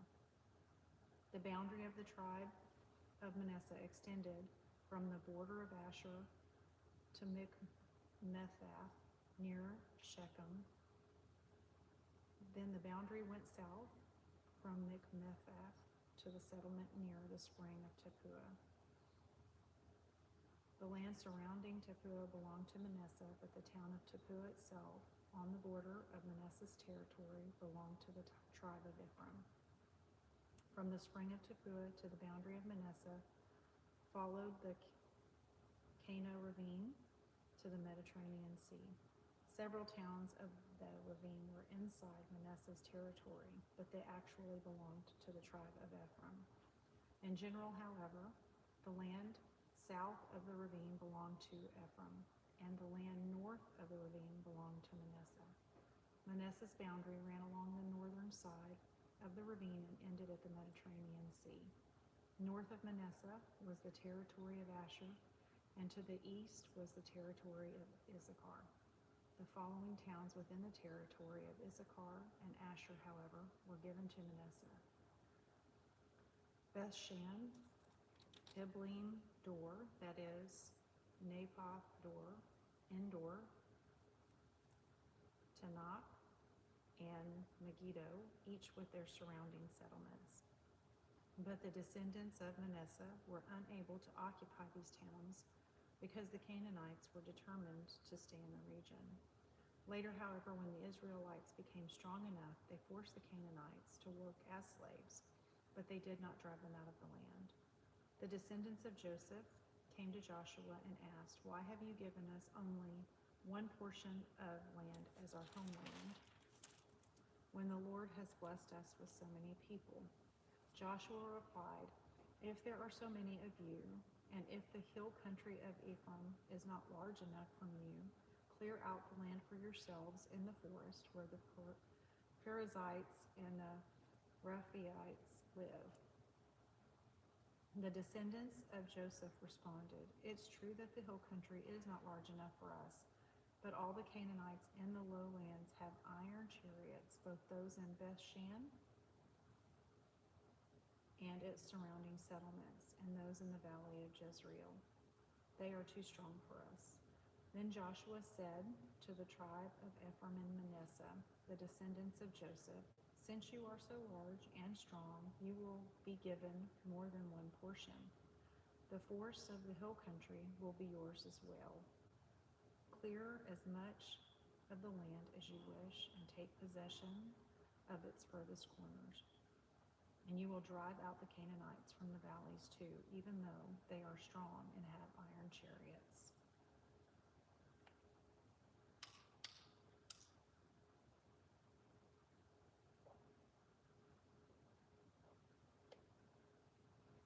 Now that the land was under Israelite control, the entire community of Israel gathered at Shiloh and set up the tabernacle.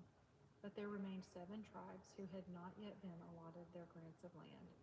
Then Joshua asked them, "How long are you going to wait before taking possession of the remaining land the Lord, the God of your ancestors, has given you?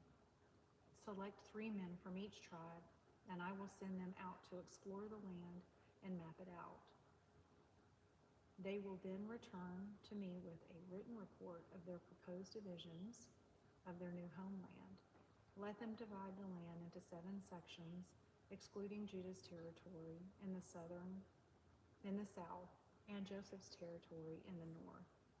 And when you record the 7 divisions of the land and bring them to me, I will cast sacred lots in the presence of the Lord our God to assign the land to each tribe.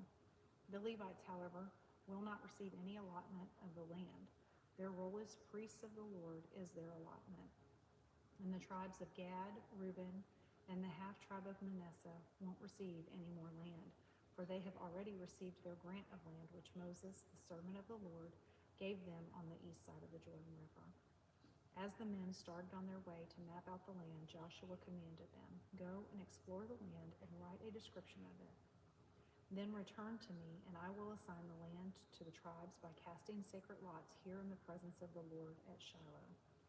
The men did as they were told, and they mapped the entire territory into 7 sections, listing the towns on each section. They made a written record and then returned to Joshua in the camp at Shiloh. And there at Shiloh, Joshua cast sacred lots in the presence of the Lord to determine which tribe should have each section. The first allotment of the land went to the clans of the tribe of Benjamin. It lay between the territory assigned to the tribes of Judah and Joseph. The northern boundary of Benjamin's land began at the Jordan River, went north of the slope of Jericho, then went west through the hill country and the wilderness of Beth Avim. From there, the boundary went south to Luz, that is Bethel, and proceeded down to Adaroth Adar on the hill that lies south of lower Beth Horon. The boundary then made a turn and swung along the western edge of the hill facing Beth Horon, ending at the village of Kiriath Baal, which is Kiriath Jearim, a town belonging to the tribe of Judah. This was the western boundary.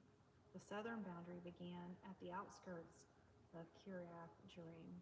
From that western point, it ran to the spring at the waters of Netoah, and then down to the base of the mountain beside the valley of Ben Hinnom, at the northern end of the valley of Rephaim.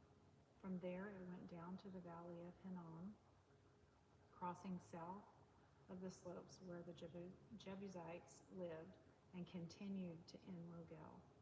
From En-Rogel, the boundary proceeded in the northern direction and came to En-Shemesh and on to Gelilah, which is across the slopes from Adumim. Then it went down to the stone of Bohan. Bohan was Reuben's son. From there it passed along the north side of the slope, overlooking the Jordan Valley. The border then went down into the valley, ran past the north slope of Beth Hogla, and ended in the north bay of the Dead Sea, which is the southern end of the Jordan River. This was the southern boundary. The eastern boundary was the Jordan River. These were the boundaries of the homeland allocated to the clans of the tribe of Benjamin. These were the towns given to the clans of the tribe of Benjamin: Jericho, Beth Hogla, Amek Kaziz, Beth Araba, Zemaramium, Bethel, Avim, Hera, Oprah, Kephar, Ammoni, Ophni, and Geba, 12 towns with their surrounding villages. Also Gibeon, Ramah, Baroth, Mizpah, Kephira, Moza, Rakim, Irpeel, Tarala, Zela, Haleph, the Jebusite town, that is Jerusalem, Gibeah, and Kiriath Jearim, 14 towns with their surrounding villages. This was the homeland allocated to the clans of the tribe of Benjamin. Chapter 19. The second allotment of land went to the clans of the tribe of Simeon. Their homeland was surrounded by Judah's territory. Simeon's homeland included Beersheba, Sheba, Molada, Hazar Shaul, Bala, Azim, El-Tolad, Bethul, Hormah, Ziklag, Beth Markabah, Hazor, Susa, Beth Leboath, and Sharuhen, 14 towns with their surrounding villages. It also included Ain, Rimmon, Ehud, and Ashan, 4 towns with their villages, including all surrounding villages as far south as Baalath Beer, also known as Ramah of the Negev. This was the homeland allocated to the clans of the tribe of Simeon.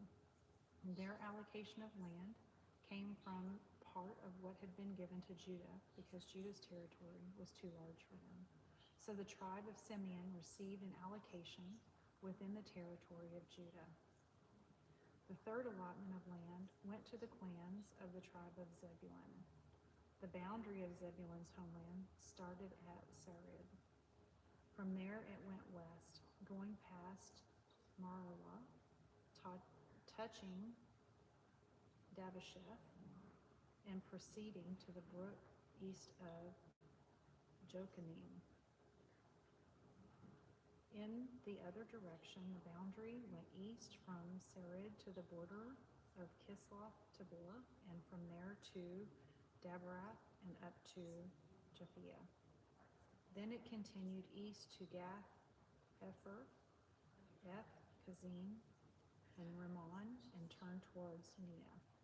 The northern boundary of Zebulun passed Hanathon and ended up in the valley of Ifta-El. These towns and areas are included. The towns in these areas included Kadath, Nahalal, Shimron,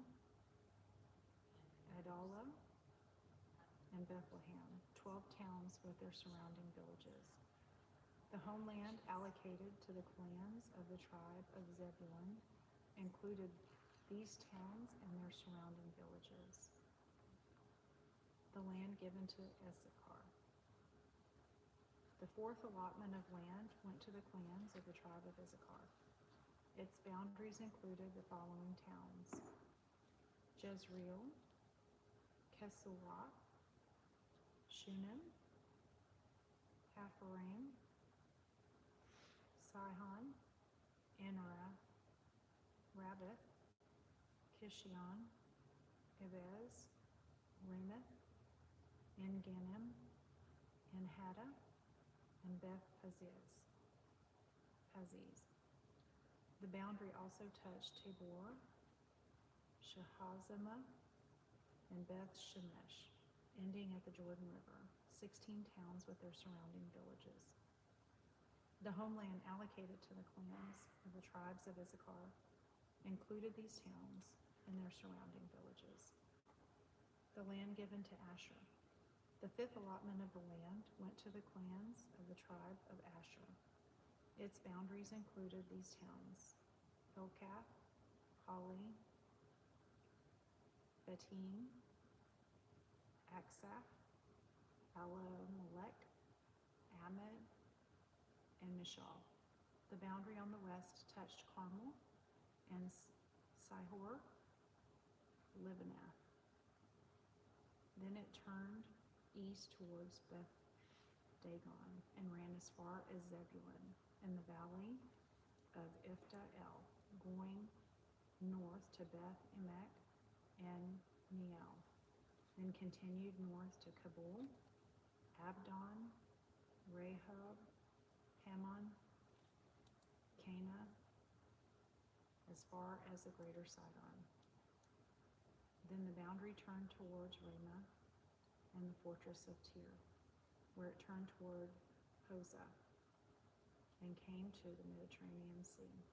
The territory also included Nehabal, Akzib, Umah, Aphek, and Rehob. these 22 towns with their surrounding villages. The homeland allocated to the clans of the tribe of Asher included the towns and their surrounding villages. The land given to Naphtali. The sixth allotment of land went to the clans of the tribe of Naphtali. Its boundaries ran from Heleph, from the oak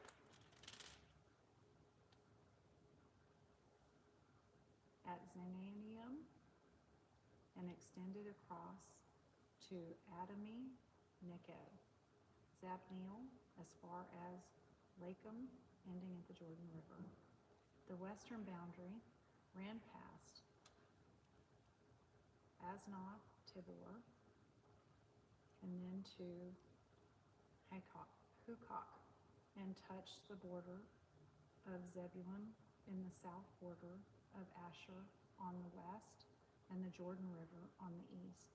The fortified towns included in this territory Ziddim, Zer, Hemath, Rakath, Kinnereth, Adamah, Ramah, Hazor, Kadesh, Edrei, En-Hazor, Uran, Migdal-El, Horem, Beth-Anah, and Beth-Shemesh, 19 towns with their surrounding villages. The homeland allocated to the clans of the tribe of Naphtali included these towns and their surrounding villages. The seventh allotment of the land went to the clans of the tribe of Dan. The land allocated as their homeland included the following towns: Zorah, Eshtaol, Ir-Shemesh, Shalabedin, Ajalon, Ithalah, Elon, Timnah, Ekron, El-Tekah, Gibbethon, Valeth, Jehud, Ben-Barak, Gath-Rimmon, Mejarkon, Raycon, and the territory across from Joppa. But the tribe of Dan had trouble taking possession of their land, so they attacked the town of Laish. They captured it, slaughtered its people, and settled there. They renamed the town Dan after their ancestor. The homeland allocated to the clans of the tribe of Dan include these towns and their surrounding villages. After all the land was divided among the tribes, the Israelites gave a piece of the land to Joshua as his allocation, for the Lord had said he could have any town he wanted. He chose Timnath-Serah in the hill country of Ephraim. He rebuilt the town and lived there. These are the territories that Eleazar the priest, Joshua the son of Nun, and the tribal leaders allocated as grants of land to the tribes of Israel by casting sacred lots in the presence of the Lord at the entrance of the tabernacle at Shiloh. So the division of the land was completed.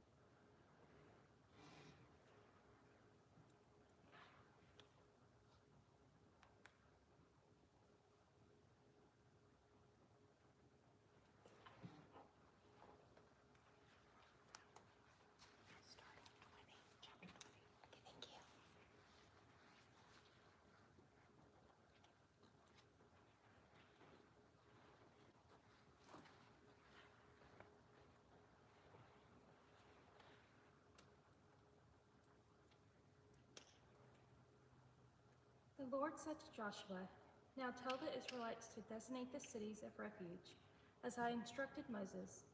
Anyone who kills another person accidentally and unintentionally can run to one of these cities. They will be places of refuge from relatives seeking revenge for the person who was killed. Upon reaching one of these cities, the one who caused the death will appear before the elders at the city gate and present his case. They must allow him to enter the city and give him a place to live among them.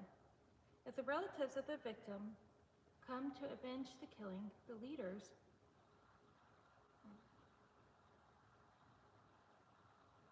must not release the slayer to them, for he killed the other person unintentionally, and without previous hostility. But the slayer must stay in that city and be tried by the local assembly, which will render a judgment, and he must continue to live in that city until the death of the high priest who was in office at the time of the accident. After that, he is free to return to his own home in the town from which he fled. The following cities were designated as cities of refuge: Kadesh of Galilee, in the hill country of Naphtali; Shechem, in the hill country of Ephraim; Kiriath-arba, that is Hebron, in the hill country of Judah.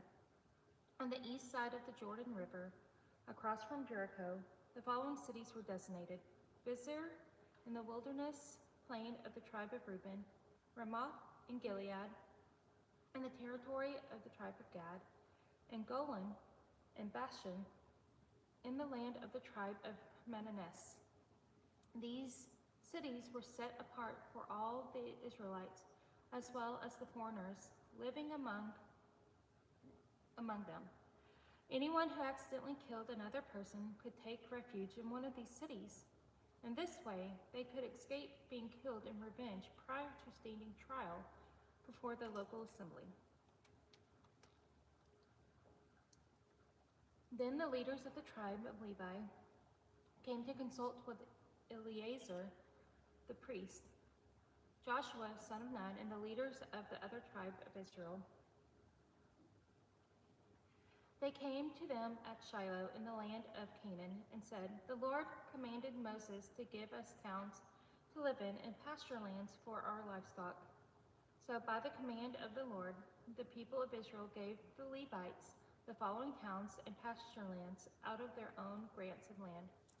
The descendants of Aaron, who were members of the Kohathite clan within the tribe of Levi, were allotted 13 towns that were originally assigned to the tribes of Judah, Simeon, and Benjamin. The other families of the Kohathite clan were allotted 10 towns from the tribes of Ephraim, Dan, and half-tribe of Manasseh.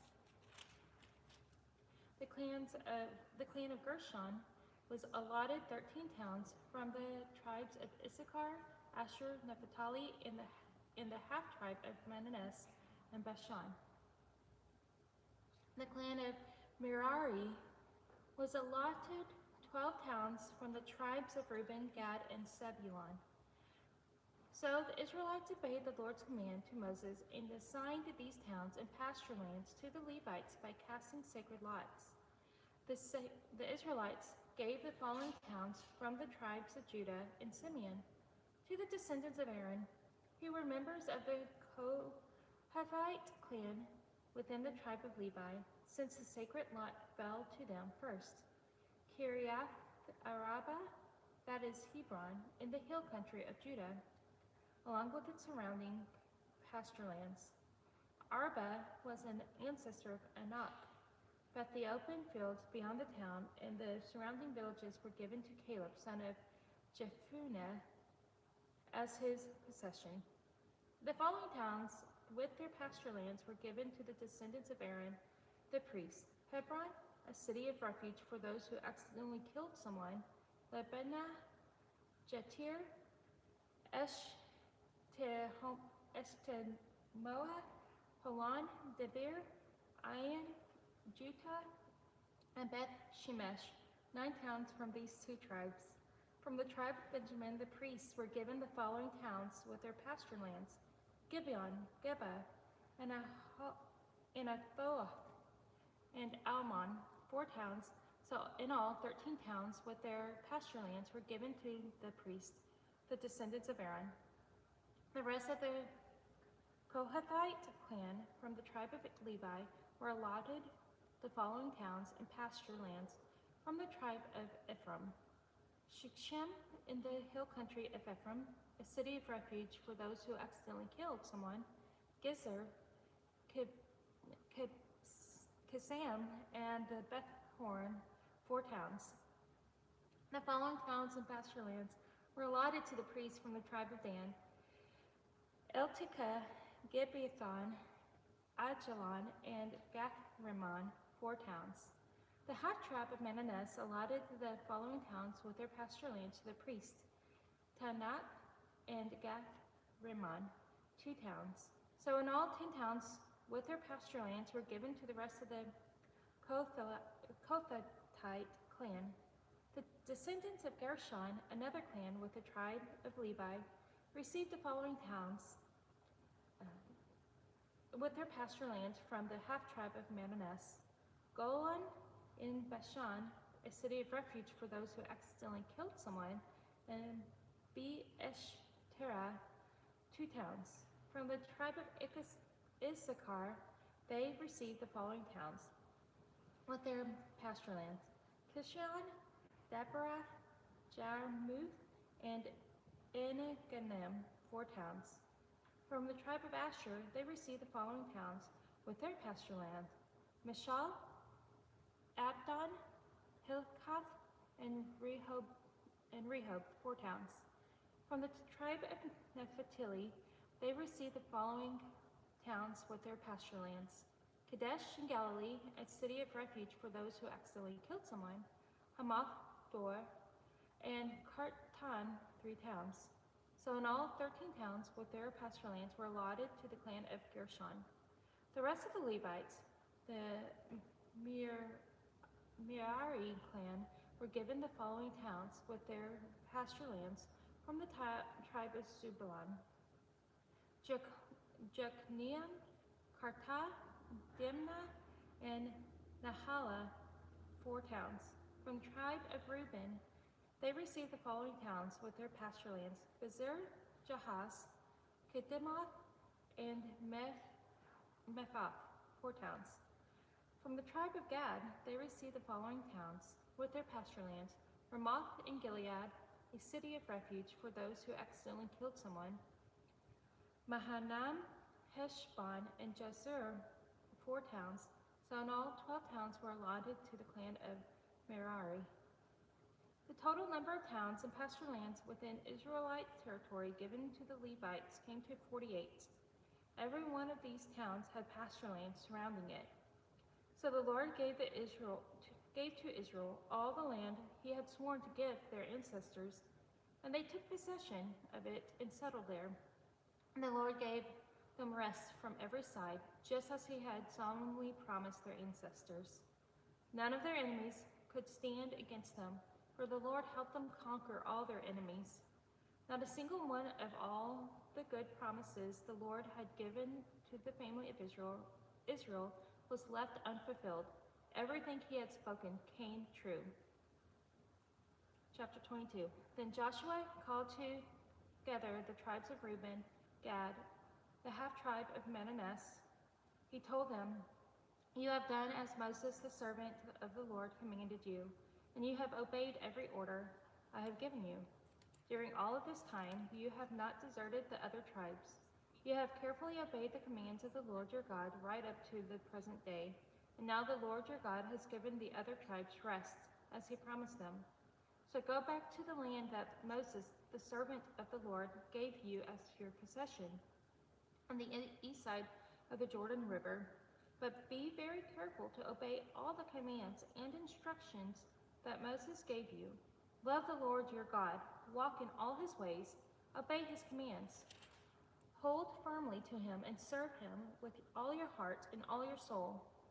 So Joshua blessed them and sent them away, and they went home. Moses had given the land of Bashan, east of the Jordan River, to half-tribe of Manasseh. The other half of the tribes was given land west of the Jordan. So Joshua sent them away and blessed them, and said to them, "Go back to your homes with the great wealth you have taken from your enemies, the vast herds of livestock, the silver, the gold, bronze, and iron, and the large supply of clothing. Share the plunder with your relatives." So the men of Reuben, Gad, and the half-tribe of Manasseh left the rest of Israel at Shiloh in the land of Canaan. They started the journey back to their own land of Gilead, the territory that belonged to them according to the Lord's command through Moses.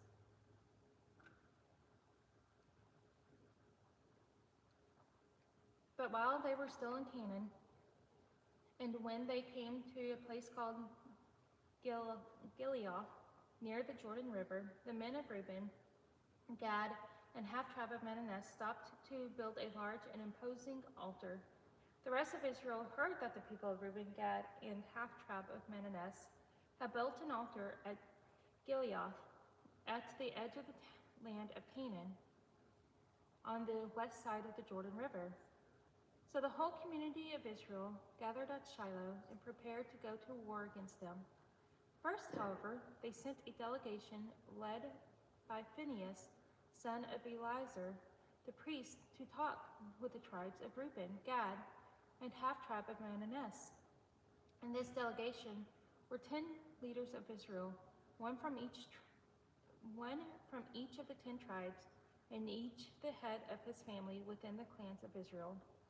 When they arrived in the land of Gilead, they said to the tribes of Reuben, Gad, and the half-tribe of Manasseh, "The whole community of the Lord commands to know why you are betraying God of Israel.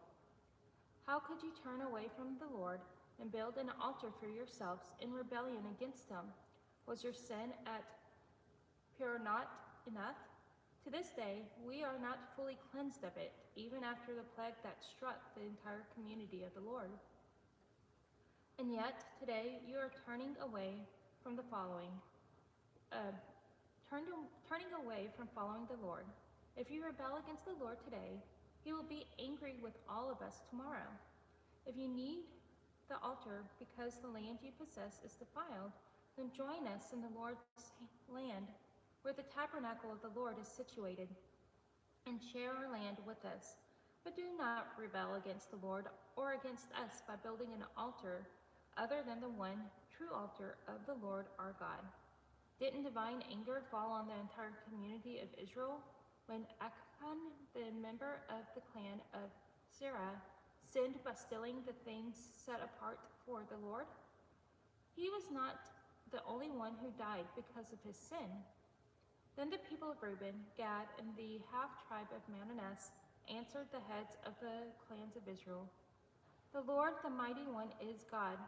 The Lord, the Mighty One, is God. He knows the truth, and may Israel know it too. We have not built the altar in treacherous rebellion against the Lord. If we have done so, do not spare our lives this day. If we have built an altar for ourselves to turn away from the Lord, or to offer burnt offerings, or grain offerings, or peace offerings, may the Lord himself punish us. The truth is, we have built this altar because we fear that in the future your descendants will say to ours, 'What right do you have to worship the Lord, the God of Israel? The Lord has placed the Jordan River as a barrier between our people and you people of Reuben and Gad. You have no claim to the Lord, so your descendants may prevent our descendants from worshiping the Lord.' So we decided to build the altar, not for burnt offerings or sacrifices, but as a memorial. It will remind our descendants and your descendants that we too have the right to worship the Lord at his sanctuary with our burnt offerings, sacrifices, and peace offerings. Then your descendants will not be able to say to ours, 'You have no claim to the Lord.' If they say this, our descendants can reply, 'Look at this copy of the Lord's altar that our ancestors made. It is not for burnt offerings or sacrifices. It is a reminder of the relationship both of us have with the Lord. For far be it from us to rebel against the Lord or turn away from him by building our own altar for burnt offerings, grain offerings, or sacrifices. Only the altar of the Lord, our God, that stands in front of the tabernacle may be used for that purpose."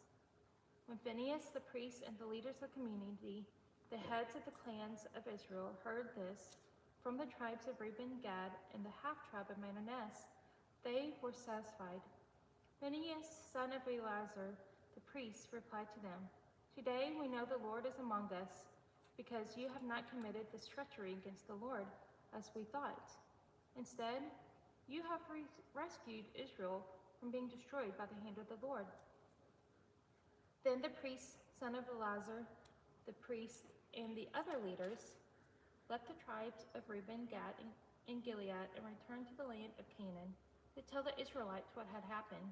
And all the Israelites were satisfied and praised God and spoke no more of war against Reuben and Gad. The people of Reuben and Gad named the altar Witness, for they said, "It is a witness between us and them that the Lord is our God too." Joshua's final words to Israel, chapter 23. The years passed, and the Lord had given the people of Israel rest from all their enemies. Joshua, who is now very old, called together all the elders, leaders, judges, and officers of Israel. He said to them, "I am now a very old man. You have seen everything the Lord your God has done for you during my lifetime. The Lord your God has fought for you against your enemies. I have allotted to you as your homeland all the land of the nations, yet unconquered, as well as the land of those we have already conquered, from the Jordan River to the Mediterranean Sea in the west. This land will be yours, for the Lord your God will himself drive out all the people living there now. You will take possession of their land just as the Lord your God promised you. So be very careful to follow everything Moses wrote in the book of instruction. Do not deviate from it, turning either to the right or to the left. Make sure you do not associate with the other people still remaining in the land. Do not mention the names of their gods, much less swear by them or serve them or worship them. Rather, cling tightly to the Lord your God, as you have done until now.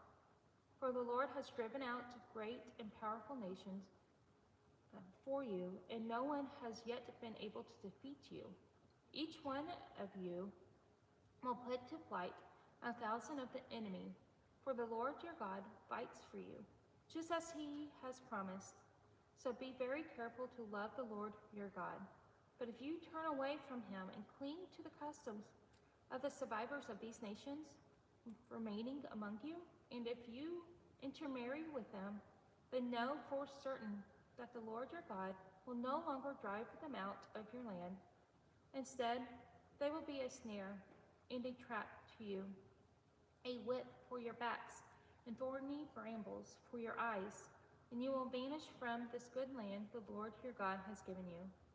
Soon I will die, going the way of everything on earth. Deep in your hearts, you know that every promise of the Lord your God has come true. Not a single one has failed. But as surely as the Lord your God has given you the good things he promised, he will also bring disaster on you if you disobey him. He will completely destroy you from this good land he has given you. If you break the covenant of the Lord your God by worshiping and serving other gods, his anger will burn against you, and you will quickly vanish from the good land he has given you. The Lord's covenant renewed, chapter 24. Then Joshua summoned all the tribes of Israel to Shechem, including their elders, leaders, judges, and officers. So they came and presented themselves to God. Joshua said to the people, "This is what the Lord, the God of Israel, says. Long ago, your ancestors, including Terah, the father of Abraham, and Nahor, lived among the Euphrates River. They worshipped other gods. But I took your ancestor Abraham from the land beyond the Euphrates and led them into the land of Canaan. I gave him many descendants through his son Isaac. To Isaac I gave Jacob and Esau. To Esau I gave the mountains of Seir, while Jacob and his children went down into Egypt. Then I sent Moses and Aaron, and I brought terrible plagues on Egypt. And afterward I brought you out as a free people. But when your ancestors arrived at the Red Sea, the Egyptians chased after you with chariots and charioteers. When your ancestors cried out to the Lord, I put darkness between you and the Egyptians. I brought the sea crashing down on the Egyptians, drowning them. With your very own eyes, you saw what I did. Then you lived in the wilderness for many years. Finally, I brought you into the land of the Amorites on the east side of the Jordan. They fought against you, but I destroyed them before you. I gave you victory over them, and you took possession of their land. And Balak, son of Zippor, king of Moab, started a war against Israel. I summoned Balaam, son of Beor, to curse you, but I would not listen to him. Instead, I made Balaam bless you, so I rescued you from Balak. When you crossed the Jordan River and came to Jericho, the men of Jericho fought against you, as did the Amorites, the Perizzites, the Canaanites, and the Hittites, the Girgashites, and the Hivites, and the Jebusites. But I gave you victory over them, and I sent terror ahead of you to drive out the 2 kings of the Amorites. It was not your swords or bows that brought you victory. I gave you land you had not worked on, and I gave you towns you did not build, the towns where you are now living. I gave you vineyards and olive groves for food, though you did not plant them. So fear the Lord and serve him wholeheartedly. Put away forever the idols your ancestors worshipped when they lived beyond the Euphrates River and in Egypt. Serve the Lord alone. But if you refuse to serve the Lord, then choose today whom you will serve. Would you prefer the gods your ancestors served beyond the Euphrates? Or will it be the gods of the Amorites, in whose land you now live? But as for me and my family, we will serve the Lord. The people replied, we would never abandon the Lord and serve other gods, for the Lord our God is the one who rescued us and our ancestors from slavery in the land of Egypt. He performed mighty miracles before our very eyes as we traveled through the wilderness among our enemies. He preserved us. It was the Lord who drove out the Amorites and the other nations living here in the land. So we too will serve the Lord, for he alone is our God.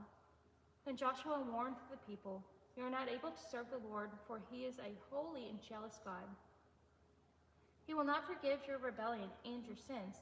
If you abandon the Lord and serve other gods, he will turn against you and destroy you, even though he has been good to you. But the people answered Joshua, no, we will serve the Lord. You are a witness to your own decision, Joshua said. You have chosen to serve the Lord. Yes, they replied. We are witnesses to what we have said. All right then, Joshua said, destroy the idols among you and turn your hearts to the Lord, the God of Israel. The people said to Joshua, we will serve the Lord our God. We will obey him alone. So Joshua made a covenant with the people that day at Shechem, committing them to follow the decrees and regulations of the Lord. Joshua recorded these things in the book of God's instructions. As a reminder of their agreement, he took a huge stone and rolled it beneath the terebinth tree beside the tabernacle of the Lord. Joshua said to all the people, this stone has heard everything the Lord has said to us. It will be a witness to testify against you if you go back on your word to God. Then Joshua sent all the people away to their own homelands. Leaders buried in the promised land. After this, Joshua, son of Nun, the servant of the Lord, died at the age of 110.